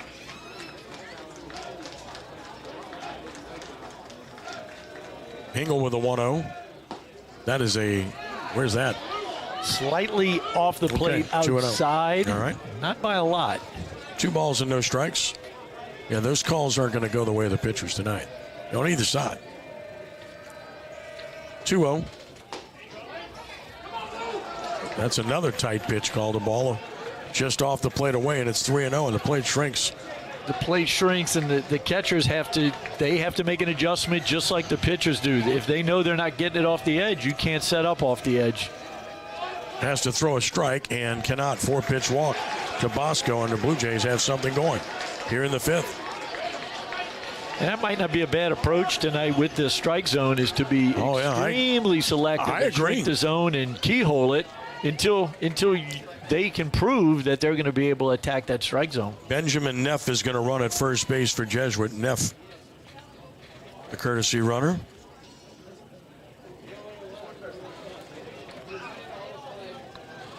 Checking in at first, in front of number 21 is Benjamin Neff. Might be a pinch runner. I have to check that, right?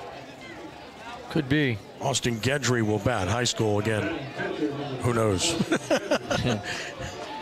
Gedry flew out to center back in this 3rd inning. Rummel has turned 2 double plays. They'd love another one here. Well, the Rummel inning was so quick. Hingle finds himself back on the mound in a heartbeat. Not a lot of time to rest. Got a strike in there with a fastball at 0-1, and they were taking, as you might imagine, after the 4-pitch walk. And the pitches are not missing by much. It's not like he's wild. 0-1 the count.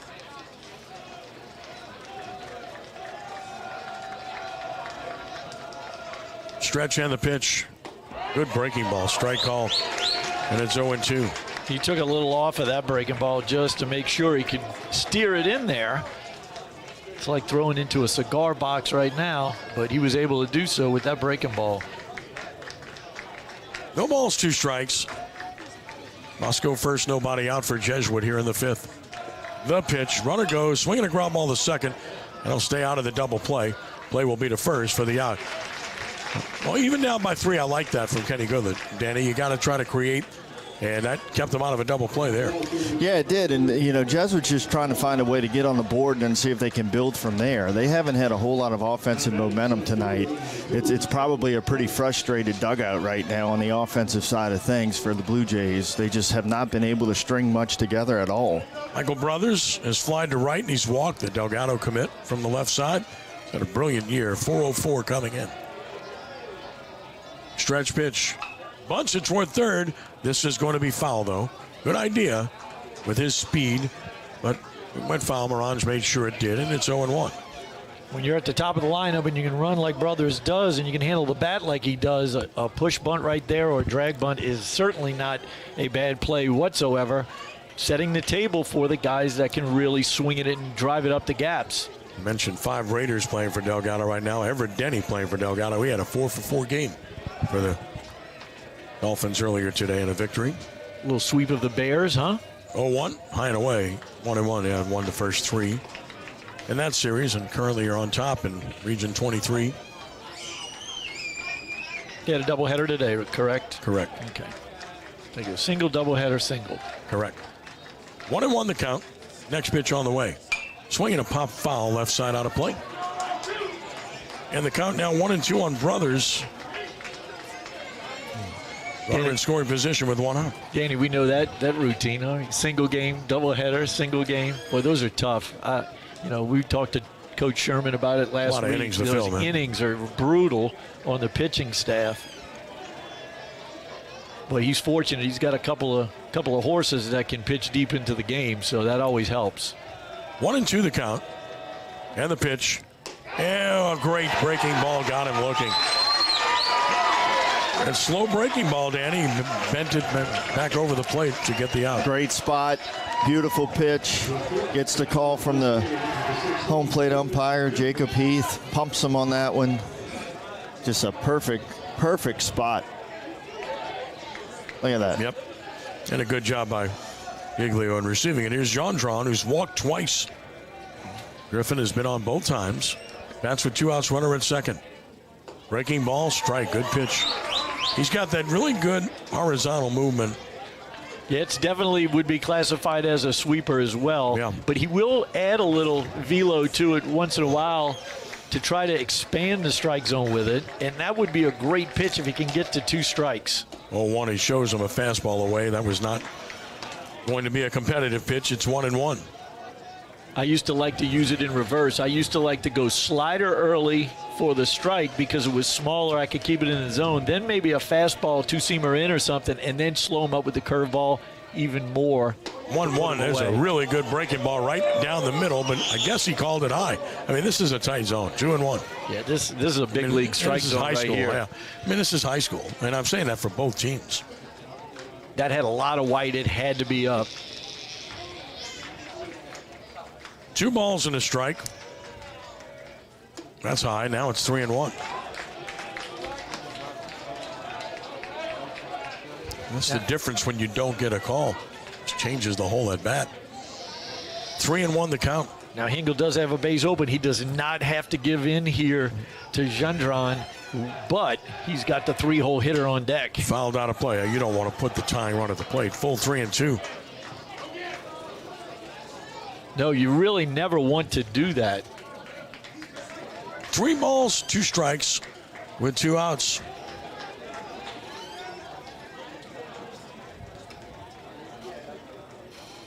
Wants a new ball. Dugan's already singled tonight. His first at bat, singled to left. Yeah, good hitter, good two-way player. I don't know what the delay is here. Frank Cazzo's out of the dugout. Talking to the home plate umpire. Disrupts the pitcher.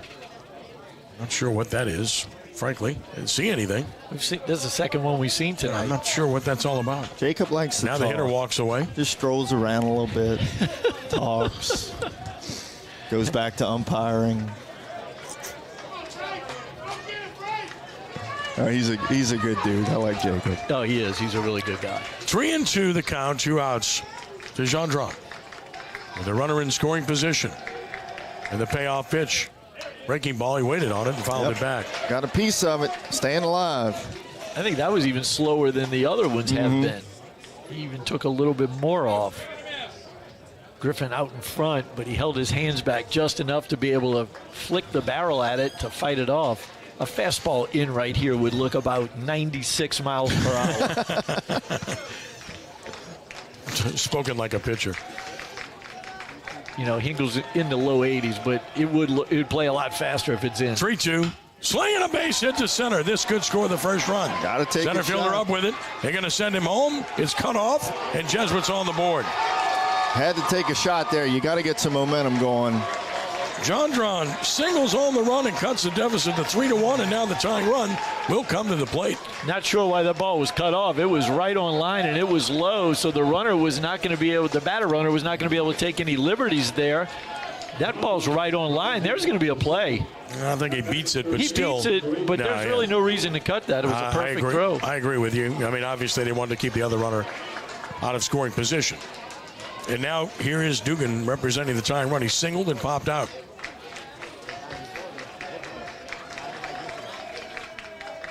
Pitch on the way.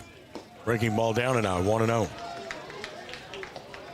This is a spot right here. I know it's only the 5th inning, but in a 7-inning game, it's starting to get late. The tying runs at the plate. The Raiders defense probably should be playing no doubles in the outfield. Not necessarily on the infield, but in the outfield. 1-0 pitch.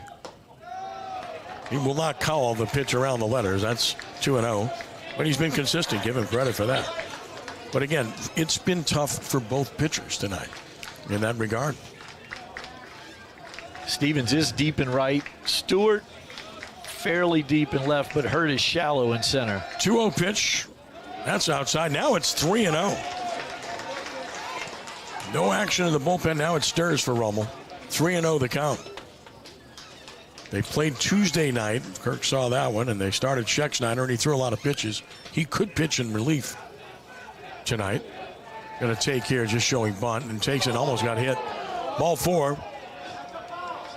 So it's going to be first and second with 2 outs after another walk. 2 in the inning, and now the tying runs are on base. And Brennan Johnson bats, who's grounded into a double play, and he's grounded to short. And here comes Frank Cazzo. Rummel has had major trouble closing games this year. This is a really good team. It's 24-7, and imagine the 3 games that got away from them this year late, where they'd be right now. We saw a few of them. We saw one the other night at Holy Cross. That one was brutal to watch. That was hard to watch. They just could not get out of the inning. And tonight's coverage on Crescent City Sports is brought to you by Gibbs Construction, a leader in the construction industry in Louisiana and the Gulf Coast for more than 45 years. Transforming dreams, visions, and plans into reality. Gibbs Construction. I don't think you're going to see a different pitcher on the mound tonight for the Rummel Raiders. I really don't. I think Hingel is going to be the guy. He's not going to have to worry about pitch count with him because Ramon basically acted like an opener, and Hingel should be able to finish this, and he's been about as reliable as anybody else that they have. He has been this year, but in this inning, 2 walks, which are very detrimental when you're up in a game, and now you got the tying runs on and the go-ahead run at the plate. And Johnson, who is grounded into a double play and grounded to short, he's hit 2 balls in the middle of the diamond. Bats with 2 on, 2 outs. Jesuit hitters have been much more patient as the game has progressed. First pitch is a strike. It's 0-1. I think some of that's feedback from the catcher and the pitcher. Agreed. Honestly, they go in the dugout and they're like, guys, we don't even have to swing the bat because this strike zone is tiny. Make them throw strikes. I totally agree. Zone in. It's the right approach. Yep. 0-1 pitch in the dirt, blocked. Runner breaks for Look at third. this. Throw there. It is not in time. Woo. And now there's 2 runners in scoring position. The Base hit away from a tie game. Is right on what has to be a wild pitch. Wild pitch. Really good read by the lead runner, Gendron, and the back end Dugan to get there. And now a base hit can tie it. He was dead to rights. That was dangerous. Dropped the ball. It was dangerous, but they got away He was with safe it. anyway. Yeah. No chance to watching a replay. He's easily safe. 1-1 the count. Missed away. It's 2-1. That's the spot. You're not getting it. Might want to try something else.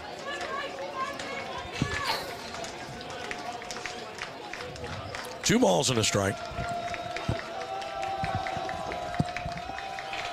Here it comes. That's a good breaking ball for a strike call. Again, they're just taking a lot of pitches. 2-2 the count.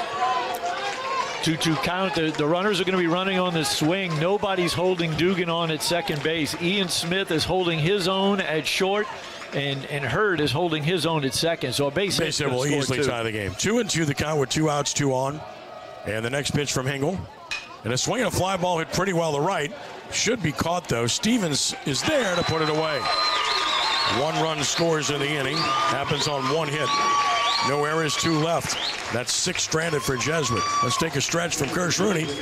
Bottom of the 5th coming. 3-1 Raiders over the Blue Jays here on Crescent City Sports and at 106.7 The Ticket.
Bottom of the 5th, 3-1 lead for the Raiders over the Blue Jays.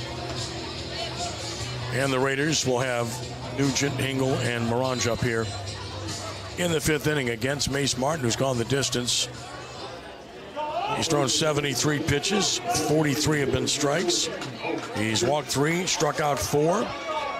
He goes to work in the 5th against Nugent, who's grounded out and struck out against Martin. First one on the way. Right down the middle. Good breaking ball, 0-1. Martin has gotten better as the game has progressed.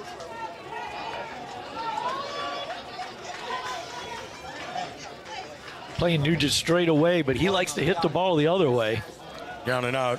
And the count evens at a ball and a strike. Tonight's coverage on Crescent City Sports is brought to you by the Lamarck Motor Company in Kenner. Lamarck Lincoln is the only Lincoln Black Label dealership in the market. It's more than ownership, it's membership. Must be a reason. And now the umpire to the dugout because the catcher has an issue for Jesuit. So, pitch comm failure Gedry or chest protector I'm failure. not sure. Looks like it might be a wardrobe malfunction. Yeah, both went to the dugout. So we have to wait for play to resume here. They make Mace Martin wait in the process. We're in the bottom of the 5th. It's 3-1 Rummel over Jesuit. The winner of this game will share a district championship. Rummel last won one and shared one in 2024.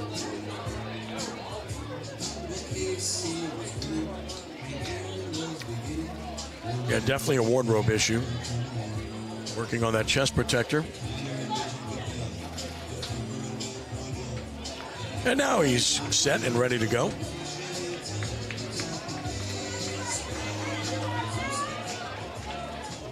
And Nugent with a 1-1 count will get back in.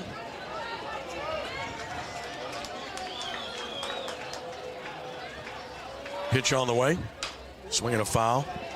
Yeah, he's an opposite field hitter, and it looks like he's bailing. It's just the step he takes when he hits. It's very unorthodox. His feet, if you watch his feet, they'll slide. They'll slide Literally towards the third base side of the batter's box, and then he's got a flat plane as it gets through the strike zone. Yeah, really not planted, if you will. 1-2 the count on Nugent. And the pitch. Missed away, 2-2.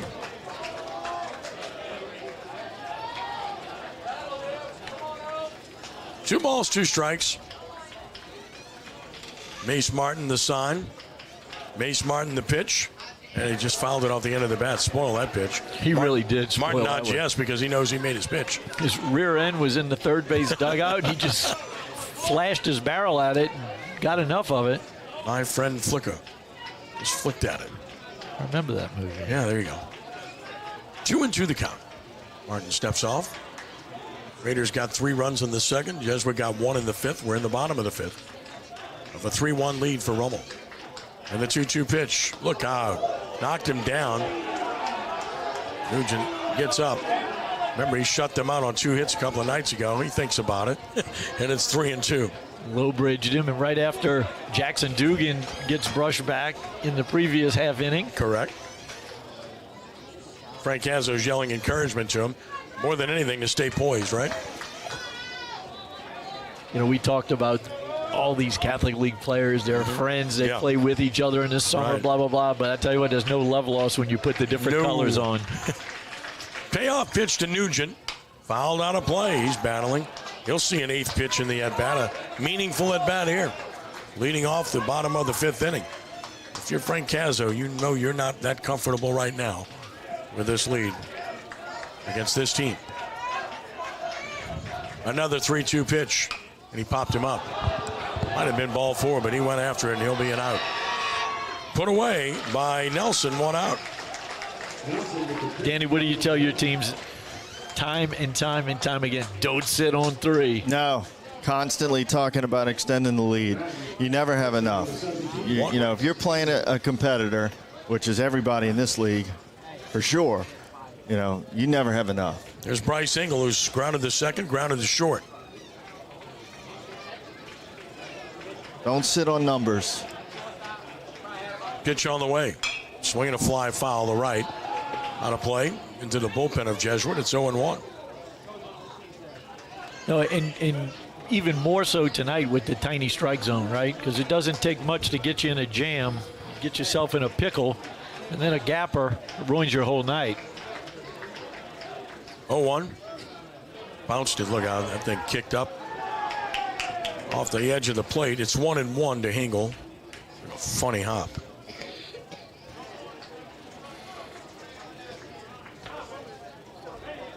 Yeah, my Cardinals can't score tonight. They've pitched well again. Not scoring tonight. They've left men on base, though, against the Red Sox. Here's the 1-1. That's a good pitch. Strike called.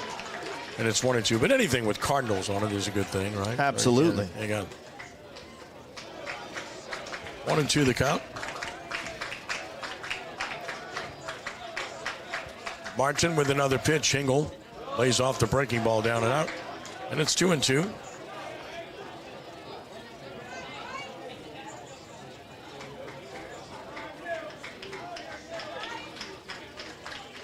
Two balls, 2 strikes. Nobody on, 1 out. Bottom of the 5th, 3-1 Raiders. Time called.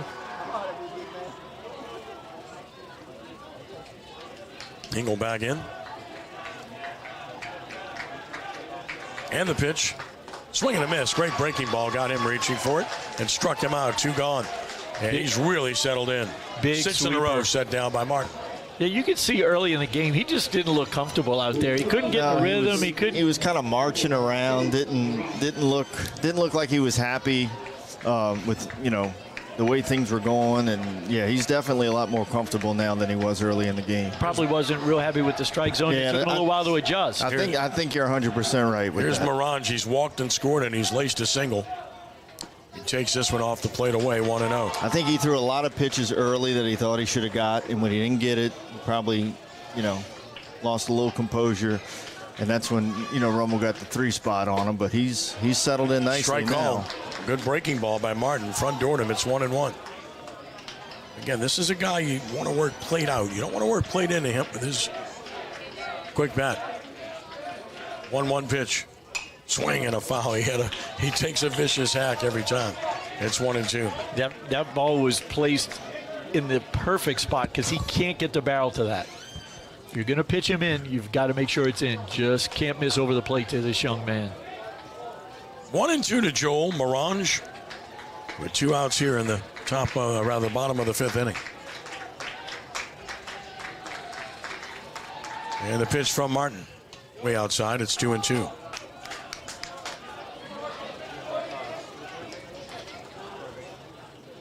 Martin looking for his second straight 1-2-3 inning. To the point of how well he settled in. And here it is. Swing and a miss. He struck him out. Great pitch. 6 in a row set down by Martin. 6 strikeouts now. He's rolling. And we're through 5. It's Rummel 3 and Jesuit 1. We're back in a moment on CrescentCitySports.com and 106.7 The Ticket.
On to the 6th inning we go. It's 3-1. Raiders over the Blue Jays. Ken Trahan with Danny Ream and Kirk Bullinger from Crescent Stadium.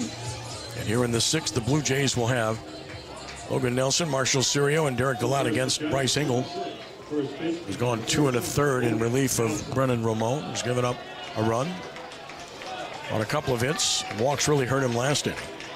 Nelson has walked and he's grounded to short. Got to be careful with Nelson. He's got big power. There's a strike, and it's 0-1. Yep, really good-looking player. A sophomore. A heck of a future for him.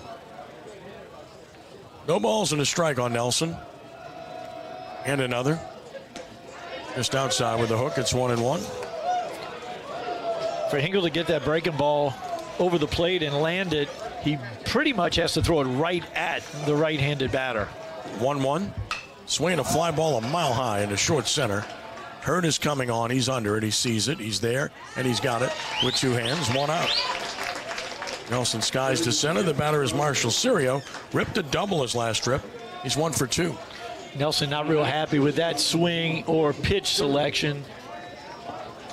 Ahead in the count, in a hitter's count, got a fastball up, but it was not in the strike zone. It was well out of the strike zone. He was not able to get on top of it. Pops it up to Hurd in center. Here's Sirio. That is in there for a strike. A good fastball. It's 0-1. It seems like that edge of the plate's been a little bit more generous tonight than the other side. There's another pitch off the, maybe a ball off the edge, and you're not going to get the call. And again, these pitchers are used to getting these calls at this level. It's okay when you don't get the 0-1, but it's not good when you don't get the 1-0. But the 0-1, now he can work a little off of that pitch. Now it's 2-1. It's a big difference, though, to be 0-2 rather than being 2-1 now. Huge difference. Right. Big swing a really pitch. good pitch. 2-1 the count on Sirio. We always preach to our pitchers, try to win the evens, the 0-0 count, the 1-1 count, the 2-2 count. And there's ball 3. So there's how the at-bat has changed dramatically. The problem for the Raiders is walks. They've only given up 3 hits. It's the walks that have put them in peril tonight. 6 already, and in danger of another here. The pitch, swinging a foul. And it's now full 3-2. I think Marshall Serio just did Mr. Hingle a favor by chasing that one. That looked like it was a little bit in off the plate. 3-2 the count. Decision pitch here. Hingle to Serio, and he, oh my, just missing away again. Look at the third baseman. And look at Frank Cazzo, he's furious. Wow. Cazzo is very unhappy. That's a walk, and the time run will come to the plate. That was a good-looking pitch. It really was. 7 walks now. Yeah, that's a good pitch. Catcher barely moved his glove. Yeah. But again, this is what we've had all night, and it's worked against Rummel now, for sure. And here's DeLatte, who hit the ball deep to right but flied out, and he's also popped him in a double play. We're going to have to institute the ABS challenge system pretty soon. I mean, that was a really good pitch. I mean, why swing, right? At this point. I got to wait for the strike call. There it is down the middle. Jay Johnson said that a few weeks back. He goes, the best thing we can do right now is to take signal. And I tell you what, that's a good attack mode right now is to take. Chopper right side, tough hop. And a base Look at hit. that. You saw it coming. And here come the Blue Jays. A band hop single, and now it's first and third with only 1 out. The tying runs are on. Well, you put the ball in play on the ground, and nothing the second baseman could do. He couldn't charge that ball. Big hopper, and it just took that kangaroo hop as the second hop, and you can bet Coach Cazzo is going to give. He had a word for him. He just had a word for him walking by. Just changed the inning. Oh, it does. It absolutely does. And there's watch the chop again. There's nothing Hurd can do here. He had to go over to get it. He couldn't come in on it, and that ball's just going to hop over. You can see it with the top spin right away. Yep, top spin, and it's been a little warm today. Yep. And now Bosco will represent the go-ahead run at the plate, and now we'll see if they want to start DeLatte, who's a very good runner. I'm betting any money he's running. Yeah. Even down by 2. And if I'm Giglio or the Rummel Raiders, I'm taking a shot at him too. Oh yeah. Well, that's the guy to get. Yeah, that's the tie and run. Absolutely. That's the guy to get. So here's Bosco. Yeah, I got to believe he's going to run, guys. Even down 2 in this situation. Because Bosco's not a great runner, and if he hits it on the ground, it's a very easy double play to turn with him running. 7 steals for DeLatte. And Hingle throws a lot of slow breaking balls, too. Yes. If he gets out and around a breaking ball, he rolls one over to Smith or Mirage. Stretch pitch. Breaking ball strike. Not running. It's 0-1. That's the slow breaking ball right there.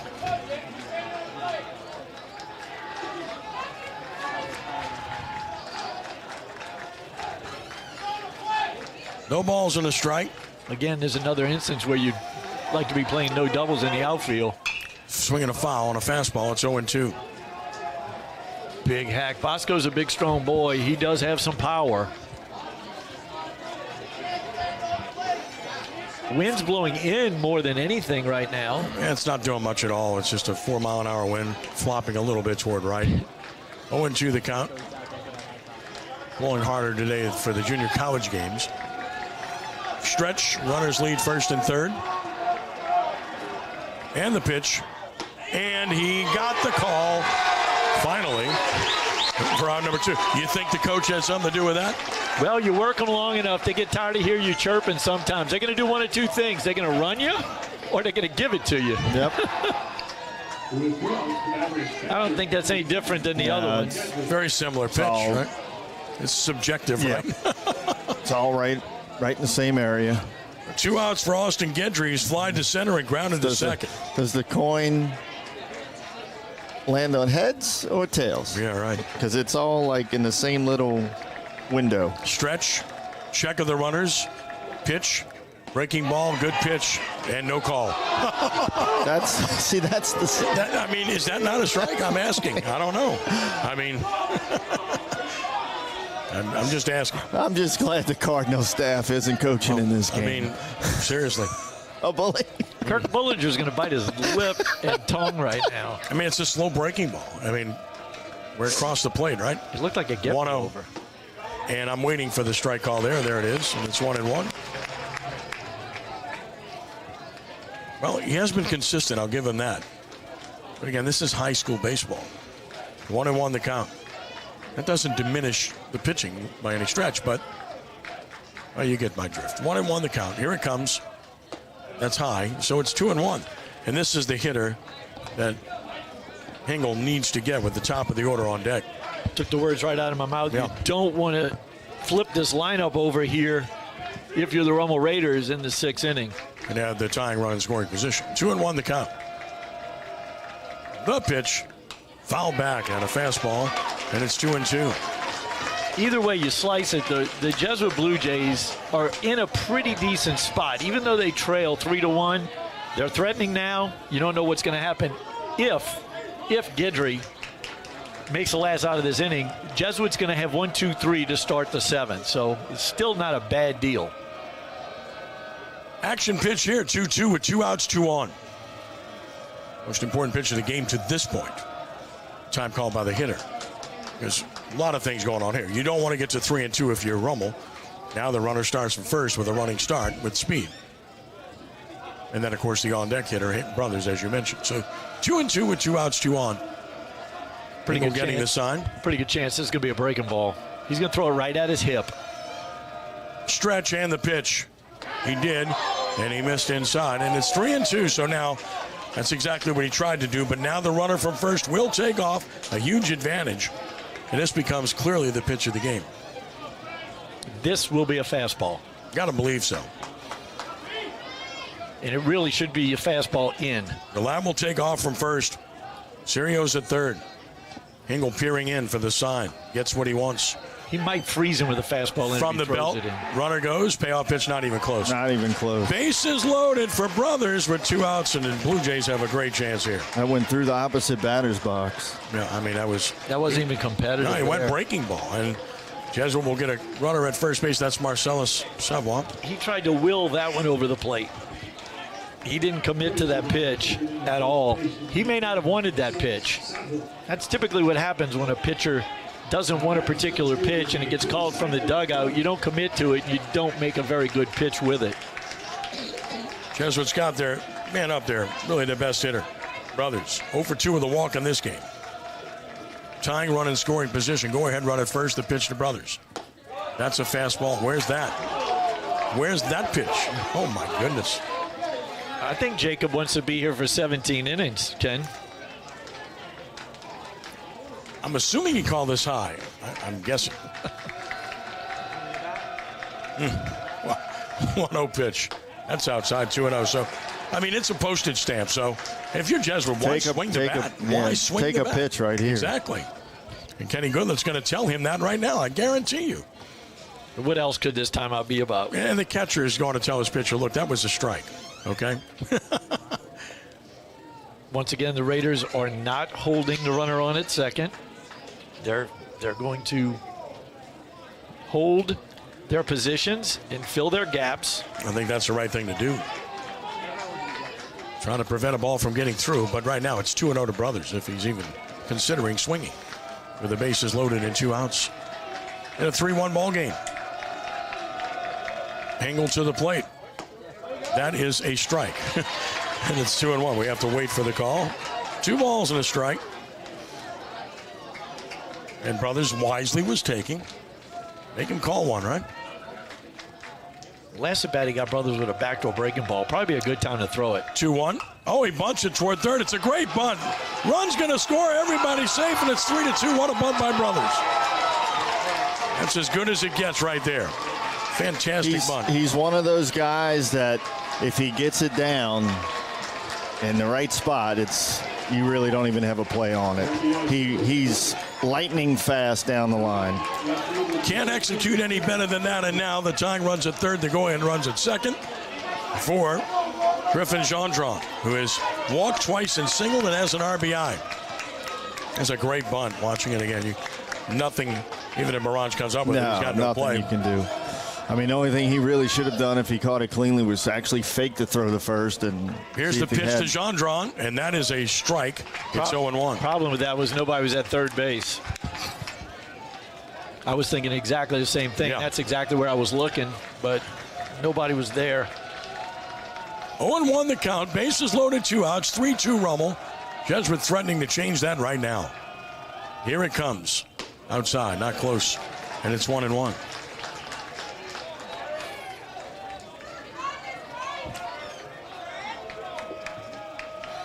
Boy, the last 3 or 6 outs for the Raiders have just been brutal. It's been brutal all year in the big games because, again, their record's really good. And just like I said before, if you can imagine if they could have closed a couple of games. Here's the 1-1. Fly ball to right. It's sinking. It's sinking. It is a base hit, and Jesuit's going to take the lead. 2-run score. Jesuit takes a 4-3 lead on a single by Gendron. Didn't hit it hard, but he hit it in the right place. It's been crazy tonight with the amount of balls that have not been hit very well, but they have found green in that outfield. Stevens is playing deep. He just could not get there. The only person who really had a chance on it was Ben Hurd. That was it. But I think Stevens was just close enough that he scared him off. And now Jackson Dugan can really strike a blow. Blue Jays lead at 4-3, and they have 2 runners in scoring position. Dugan is singled, walked, and popped out. See it on the replay there. It was literally like one of the 3 guys needed one more step. Yep. Yeah. And just couldn't get there. Chops it foul. He went up trying to drive into runs. It's 0-1. Again, Rummel's second pitcher is Schexnayder, but he pitched Tuesday night through a lot of pitches. He did. He was right at, I want to say he was at 102 that night. Go back and look. So they were unable to go with their 1-2 in this series because of the schedule the way it was. And it's catching up with him a bit here. Oh, he's at 92. He threw 92 against Holy Cross. 0-1 the count.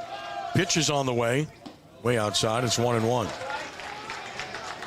And Hingle made a pretty good pitch. Just ball was hit in the perfect place for the Blue Jays. But again, the 2 walks both scored. 2 walks and a Blue Jay bounce has led to this 3-run inning.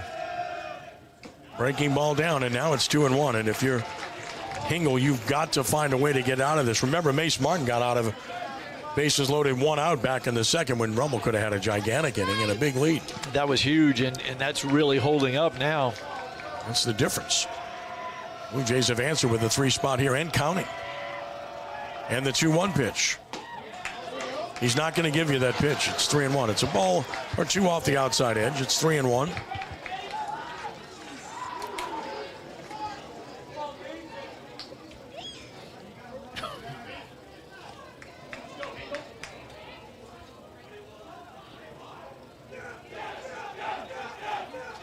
And the 3-1. Ball 4. Bases loaded, and now Jeanson will bat. That's the 3rd walk of the inning. And the walks mount for Rummel. He's just lost feel for that breaking ball. He hasn't been able to make a pitch with it when he's needed to make a pitch with it. Well, Rummel's walked 9 batters. You can't win that way. There's no way. It's amazing it's only 4-3. Tight plate or not. Here's Brennan Johnson, the 9th batter to hit the inning with the bases loaded, 2 outs. And he hit him. And now it's 5-3 and counting. He's pretty much out of gas. This has been Rummel's issue all season long, closing games. And again tonight, it's bit him in a big way. And he's still going on. He started this inning, I believe, at 39 pitches. And he's coming out. I mean,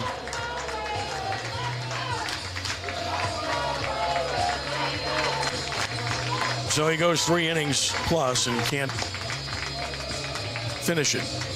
Did good work for a while, but he couldn't finish it. And again, the walks just did him in, and now a hit batter to make it worse.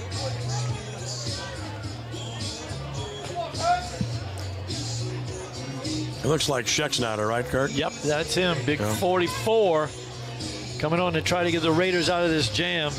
He's pretty much all fastball when he takes the mound. He'll show a little bit of a cutter slider, but that's about it. He's going to challenge you with the heat.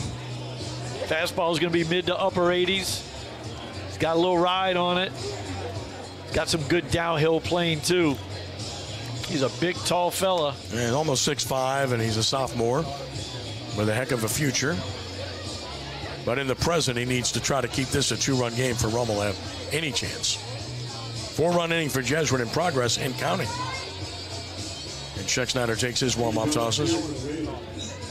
This might be the biggest batter that he's faced up to this point of the season for Schexnayder. Well, you don't know that Rummel can even score another run, but down 2, at least they'd have a chance. They haven't really done anything against Martin in a while. Mace has really settled in there after that 3 spot. Once he pitched out of that jam, he's been pretty darn good. He has, and he's in good shape because he's at 91 pitches, so he's got at least another inning.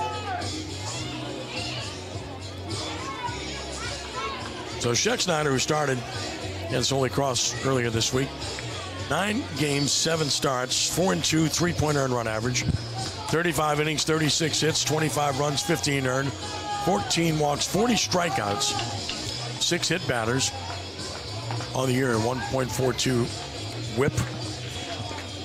And he pitched well the other night. The problem was he threw so many fastballs, it seemed, that by the 3rd time around, the Holy Cross hitters had timed him up, figured him out, and they chased him. And then at that point, Rummel's bullpen couldn't hold it down. Logan Nelson can try to put the big blow and ice this game for Jesuit. He's walked, grounded out, flied out.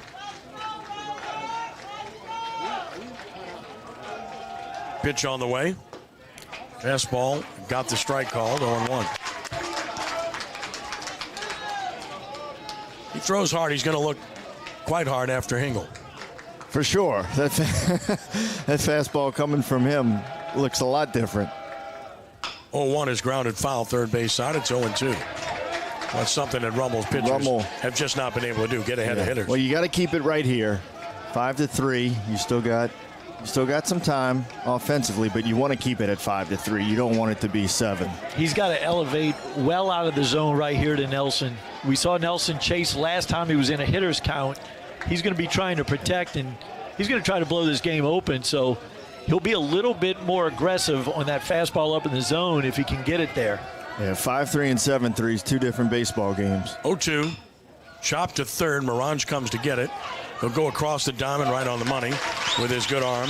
Getting over, but the damage is done. 10 men come to the plate for Jesuit. 4 runs cross the plate in the inning for the Blue Jays. It happens on 3 hits, no errors, and they strand 3. And the Blue Jays have had a lot of base runners. They've left 9 in the game. But on to the bottom of the 6th. It's now Jesuit 5, Rummel 3. Back in a moment here on 106.7 The Ticket and at CrescentCitySports.com.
Broadcasting from the Dudley DeBosier Injury Lawyer Studio, this is KKND Port Sulphur, New Orleans, 106.7 The Ticket. play come from behind. Trailing 5-3, Giglio leads off, takes the ball. The 92nd pitch from Martin. Giglio has walked and scored and struck out. It's 5-3 Jesuit. Bottom of the 6th inning. The 1-0 pitch to Brody. Swing and a miss. I don't know why you're not taking there. And it's 1-1. You got a strike zone that's so small and you're down by 2 in the 6th. You got to take there, don't you? Well, if you're not taking, you got to be real selective. Right. That ball must have been right down Broadway for him to take a hack at it. 1-1 the count. Here it comes. That's a strike. And now he's in the hole 1-2. Good pitch by Martin. Good breaking ball.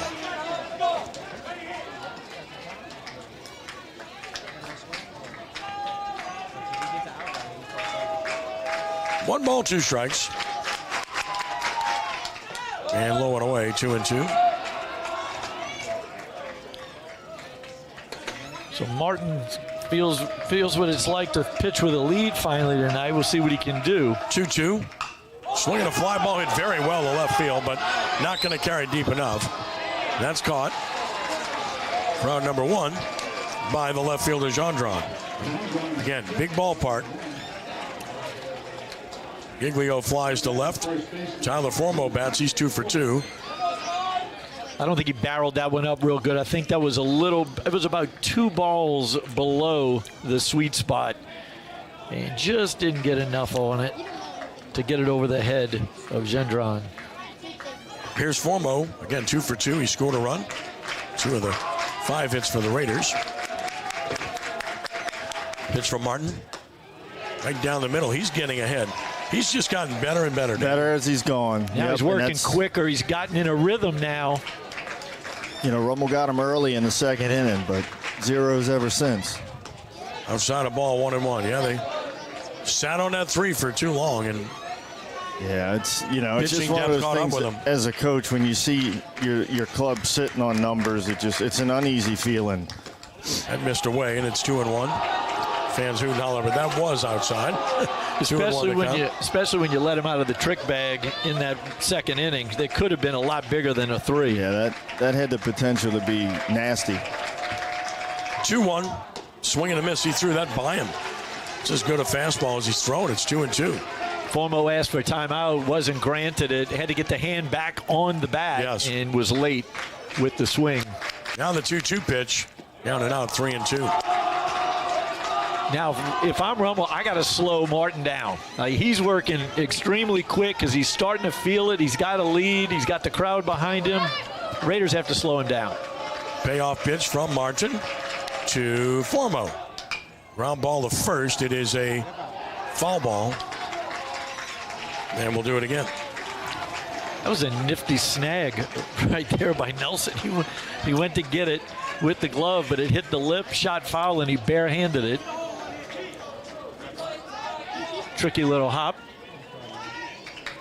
Holding it 3-2.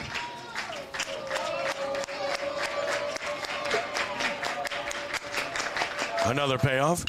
Hit hard down the first base side, just foul. Whew. That was close. He's a tough out. This will be the 8th pitch to Formo coming up. It's nice to see him turn his season around like he has. Well, it's 103 for Martin right now at the moment. That's big. Up. That's big. This at bat, fighting him might not allow him to stay around for the entire 7th. Payoff pitch. Swinging a fly ball to left will be handled. So Martin wins the battle. Catch made by Gendron, 2 outs. And look, he's pitching like a champion now. 9 in a row Martin set down. He's just totally dominated. Since the 3rd. He smells inning. blood in the water right now. And now Ben Hurd, who has a walk, RBI. And then he had that ball. He hit a line drive to second when Rummel had 1st and 3rd back in the 3rd. The last time they had a chance against Martin, and he hit the ball right on the screws, but he lined it to Delat.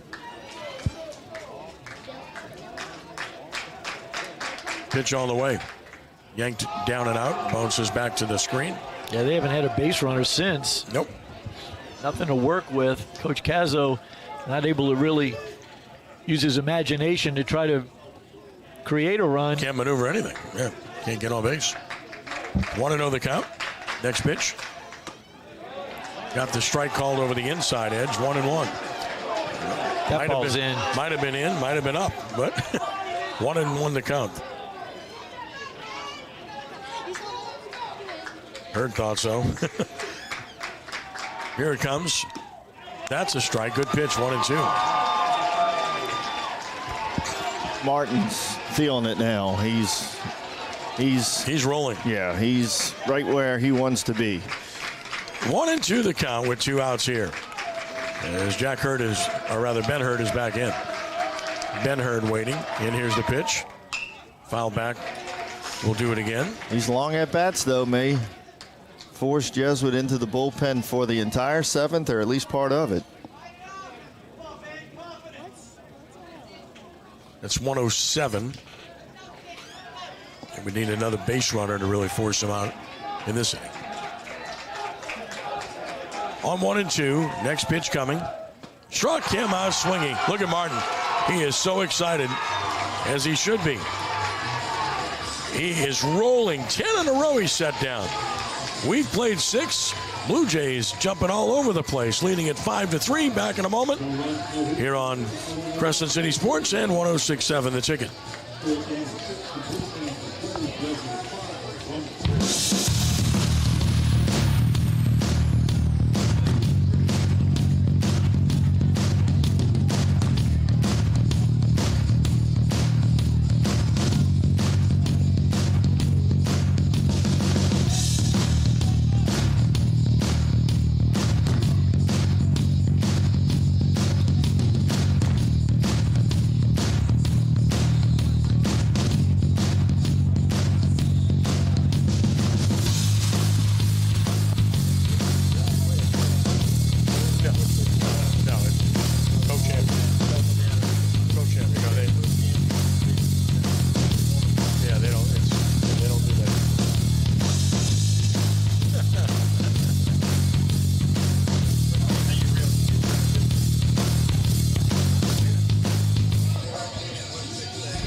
Inning.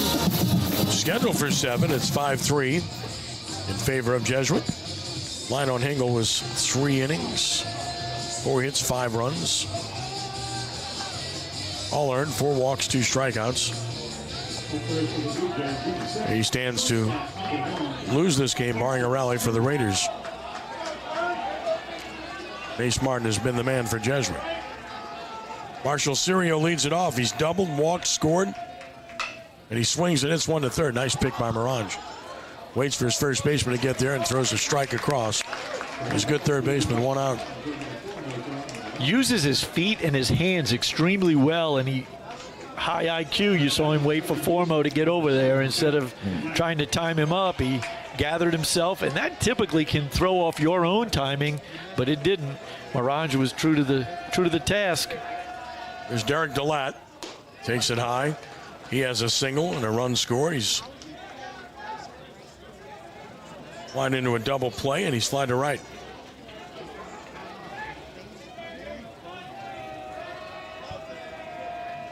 There's the 1-0.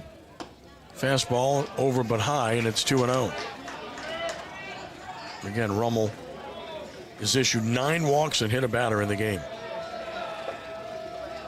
Here's the 2-0. Ground ball to second. Hurd gobbles it up, throws, and gets his man. Round number 2. DeLatte retired, and now Joe Bosco bats. That was a busted bat right there. Shaq Snyder did a good job of getting that 4-seam fastball in on the hands of DeLatte. DeLatte just not quick enough to get to that. First pitch, strike called, 0-1. Now the outside corner appears. Now it appears. 0-1. Swing and a miss, 0-2. That was a good breaking ball by Shaq Snyder. That's that slider. You don't see a ton of them. But he doesn't need to throw a ton of them. He just needs to mix it in occasionally to keep him off the fastball and to keep him honest. On 0-2. The pitch. Swing and a miss. He struck him out. Catcher will have to throw to first. Shaq Snyder has done his job in good shape. Sets him down in order. Last chance coming for Rummel as we go to the bottom of the 7th inning. We'll keep it right here. And before we go to break, we're not going to break here. We're going to break when this one's over. It's 5-3 Jesuit. Kirk's going to head down in a moment to talk to winners. Unless Rummel can find a way to rally here against Mace Martin, who we assume is going to start this 7th inning at 109 pitches. He's got certainly one more hitter, right? Got a new guy out there. That is Chan. Okay, so they have taken him out. It is Jacob Chan, who's been throwing 3 or 4 times in this game. So what a job by Martin tonight after a rough start. He was brilliant after that tough start. 6 innings, 5 hits, 3 runs earned. Walked 3 and struck out 7. Stands to win his 6th game of the year. Ingle stands to lose his first. Barring a rally for the Raiders. Jacob Chan takes over for Jesuit. 7 games on the year, 3-2, 2.33 earned run average on the year for Chan, looking for his first save. 24 innings pitched. He's allowed only 14 hits, really good number. 15 runs, 8 earned. And here's a good number for him. He's only walked 4 batters and struck out 26. That is a fantastic ratio for Jacob Chan. A strike thrower at the right time here, right? That's how you win games at the high school level. We've talked about it a million times. More games at the high school level are given away than are actually taken away.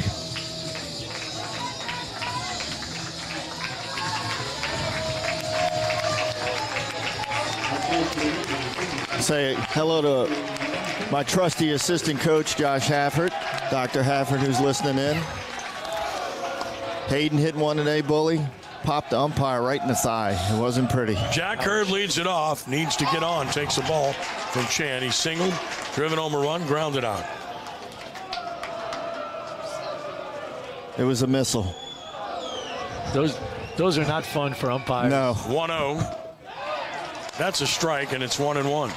Boy, Chan works from the first base side of the rubber, throws way across his body. So that's a crossfire fastball coming against that right-handed batter. That's a tough one to deal with. And a chopper to second should be easy.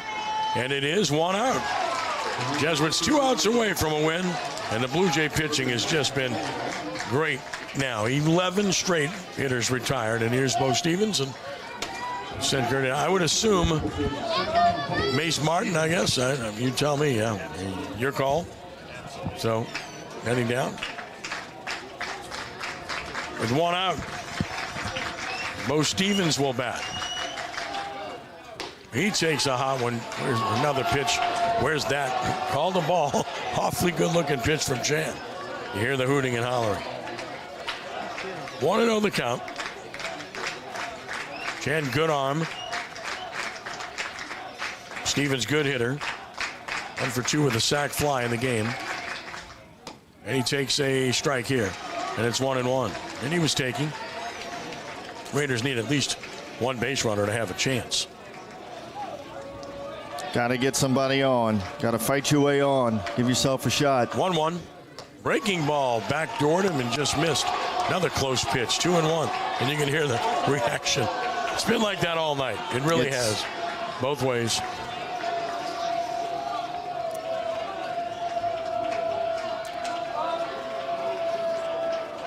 And the 2-1 pitch. That is a strike, and he took the fastball, and it's 2-2.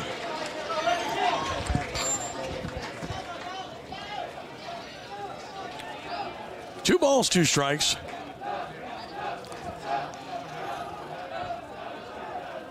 Two-two pitch. And he, wow. Wait a minute, that's not a walk, that's ball 3. Where's he going? It's 3-2. There's another close pitch, by the way. Close pitch, yeah. They've all been close, and he's not getting calls, and Stevens thought he'd walk. That's not the case at all. 3-2 the count. Well, he's a freshman. He's excused.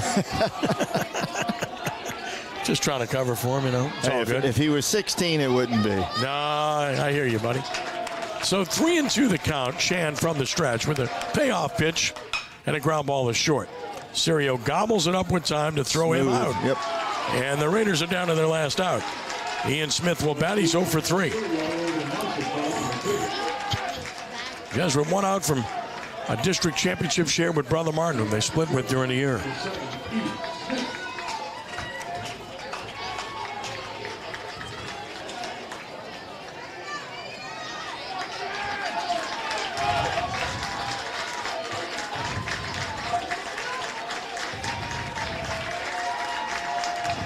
Pitch. Strike called 0-1.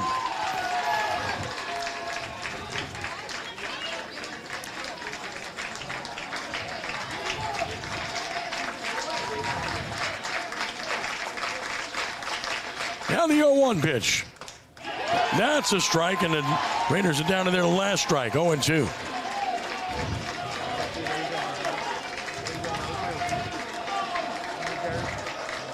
No balls and 2 strikes. The pitch. Swinging a fly ball to center should end it. It's caught, and the Blue Jays have defeated the Raiders by the score of 5-3 here this evening, and they celebrate a district championship, which they've tied for with Brother Martin by virtue of the win here tonight. Just tremendous pitching by Jesuit to get this done after falling behind 3-0 in this game. Danny, that's the story. You got to give them an enormous amount of credit with that pitching. Yeah, absolutely. Martin couldn't figure out the zone a little bit, got a little frustrated in that second inning, gave up a 3 spot. But I even said it at the time. I said, if Jesuit can get out of this only giving up 3, they've got to feel good about that situation. And that's what happened. They only gave up 3, and then look at the zeros after that. The rest of the way, Mays Martin got going, and once he got going, he was tough to handle.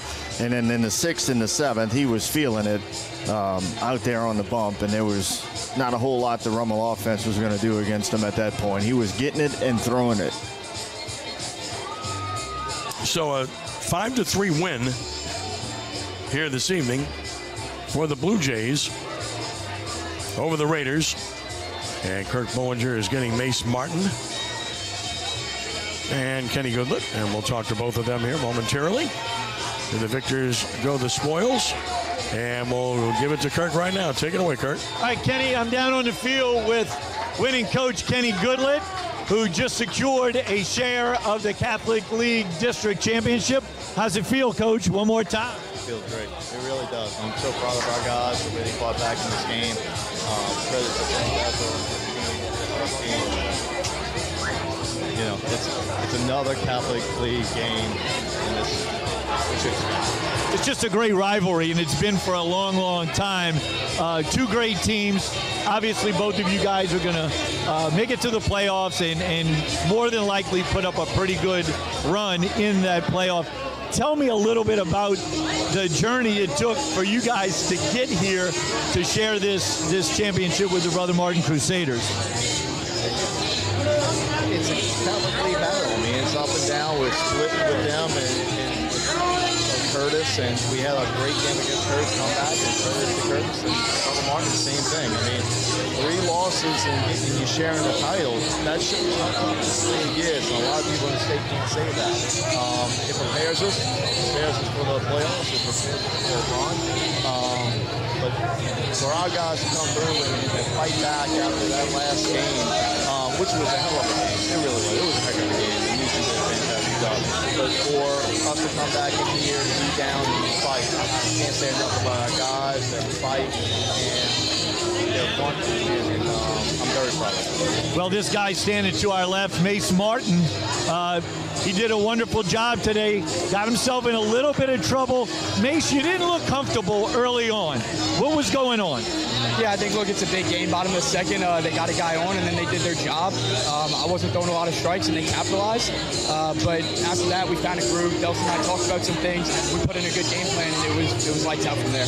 I think the story of the game was you limiting the Raiders to just 3 runs in that second inning. It could have been a lot worse. It could have been a really big, crooked number, but you settled it down, and you kept it at bay. Absolutely, yeah. It was good to get, look, they got 3. It was good to get out with 3. Look, I got all the confidence in the world in those guys out there. They're the best team in the state. I know it. And so they did their jobs at the plate, and I kept doing my job on the mound, and Jacob King came in and did his job, and we're going to walk away victorious here. Around the 5th inning, we could see you up in the booth. You were starting to feel it. You were getting comfortable. You got in a rhythm, and that was trouble for the Rummel Raiders. You retired 10 in a row to end the 2nd, and then lights out in the 3rd, 4th, 5th, and then 6th innings. You shut them down, and then the bullpen came in and did their job too. How nice is it to have a closer to come in behind you like that to seal the deal? It's awesome. I got out of that bottom of that 6th. I ran down to that bullpen, and I let him know it was all his game, and I let him know he could do this, and he went in the game and shut him down. I couldn't be prouder of Jacob. Well, congratulations to both of you. Good luck in the playoffs. You're very welcome. We enjoy it. Back up to you, Ken. All right, thank you very much, Kirk, as it's a victory here for Jesuit over Rummel by the score of 5-3. Oh, you want more timeout? We'll take that here. Danny, now come back and give you some thoughts before we close it out here from Crescent Stadium here on CrescentCitySports.com and 106.7 The Ticket.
Five to 3 victory for Jesuit over Rummel here to conclude this one here from Crescent Stadium this evening. Ken Trahan with Danny Ream and with Kirk Bollinger. And gentlemen, just a great job by Mace Martin. Jacob Chant finishes it off. Blue Jays were resilient. And tough loss for the Raiders, but when you walk 9 and you hit a batter, you're not going to survive against a really good team. Regardless of the strike zone, they could not throw enough strikes. Yeah, well, they couldn't make a pitch when they needed to make a pitch, and that was the biggest thing, and that's what propelled the Jesuit Blue Jays to victory tonight here at Crescent. Danny, some thoughts about what you saw here? Yeah, Rummel had an opportunity in the bottom of the second, I thought, to put up a lot more than 3, and Jesuit did a good job of damage control, and that allowed them to stick around. And then, Kirk mentioned it. We always talk to our teams in the summertime about getting off of numbers. I mean, he knows I'm constantly, all right, we're on 3, we're going to get to 5. We're at 5, we're going to get to 8. You know, you got to be greedy because you never know if you have enough. And when you started seeing them just sitting on 3, 0, 0, 0, 0, you're just letting them hang around. There's a feel in the dugout at 3-0, like we got a shot. We can put something together. And with the strike zone and making some adjustments, taking a lot of pitches, they were getting guys on. And you could kind of start to see it unravel on Rummel a little bit. And, Jesuit caught momentum. They had a lucky break on a ball that fell in no man's land. Rummel had that happen for them, for their offensive purposes early in the game. Kind of evened out a little bit there. And you end up with a 5-3 ball game. But, both teams played hard. Both teams absolutely have a shot in the state playoffs. This league gets you prepared for it. It's going to be fun to watch all these teams once the playoffs begin. And, best of luck to all of them. Well-coached teams. They play hard. Good kids, good families, and it'll be exciting, to see how all that plays out. Because if somebody gets hot and makes a run, that's all it takes. They could be a state champion. Well, it's been a pleasure, guys. I hope you all enjoyed it tonight. I sure did. It's a good game, as we expect. Congratulations to Jesuit. They tie for a district championship with Brother Martin with the win. Both teams will be high seeds going into the playoffs. We'll find out about that next week. Rummel still has to play a game at Chalmette Monday night, so that will affect things as well. Thank you, guys. I hope you enjoyed it. Always. Sure did. Thank you, Ken. You bet. Once again, our final tonight, 5-3, a victory for Jesuit over Rummel. For Chip Merritt, for Matt Merritt, for Rudy Dixon in studio, Ken Trahan saying thank you for joining us and being a good sport. God bless you one and all. We are rounding third and heading home. So long.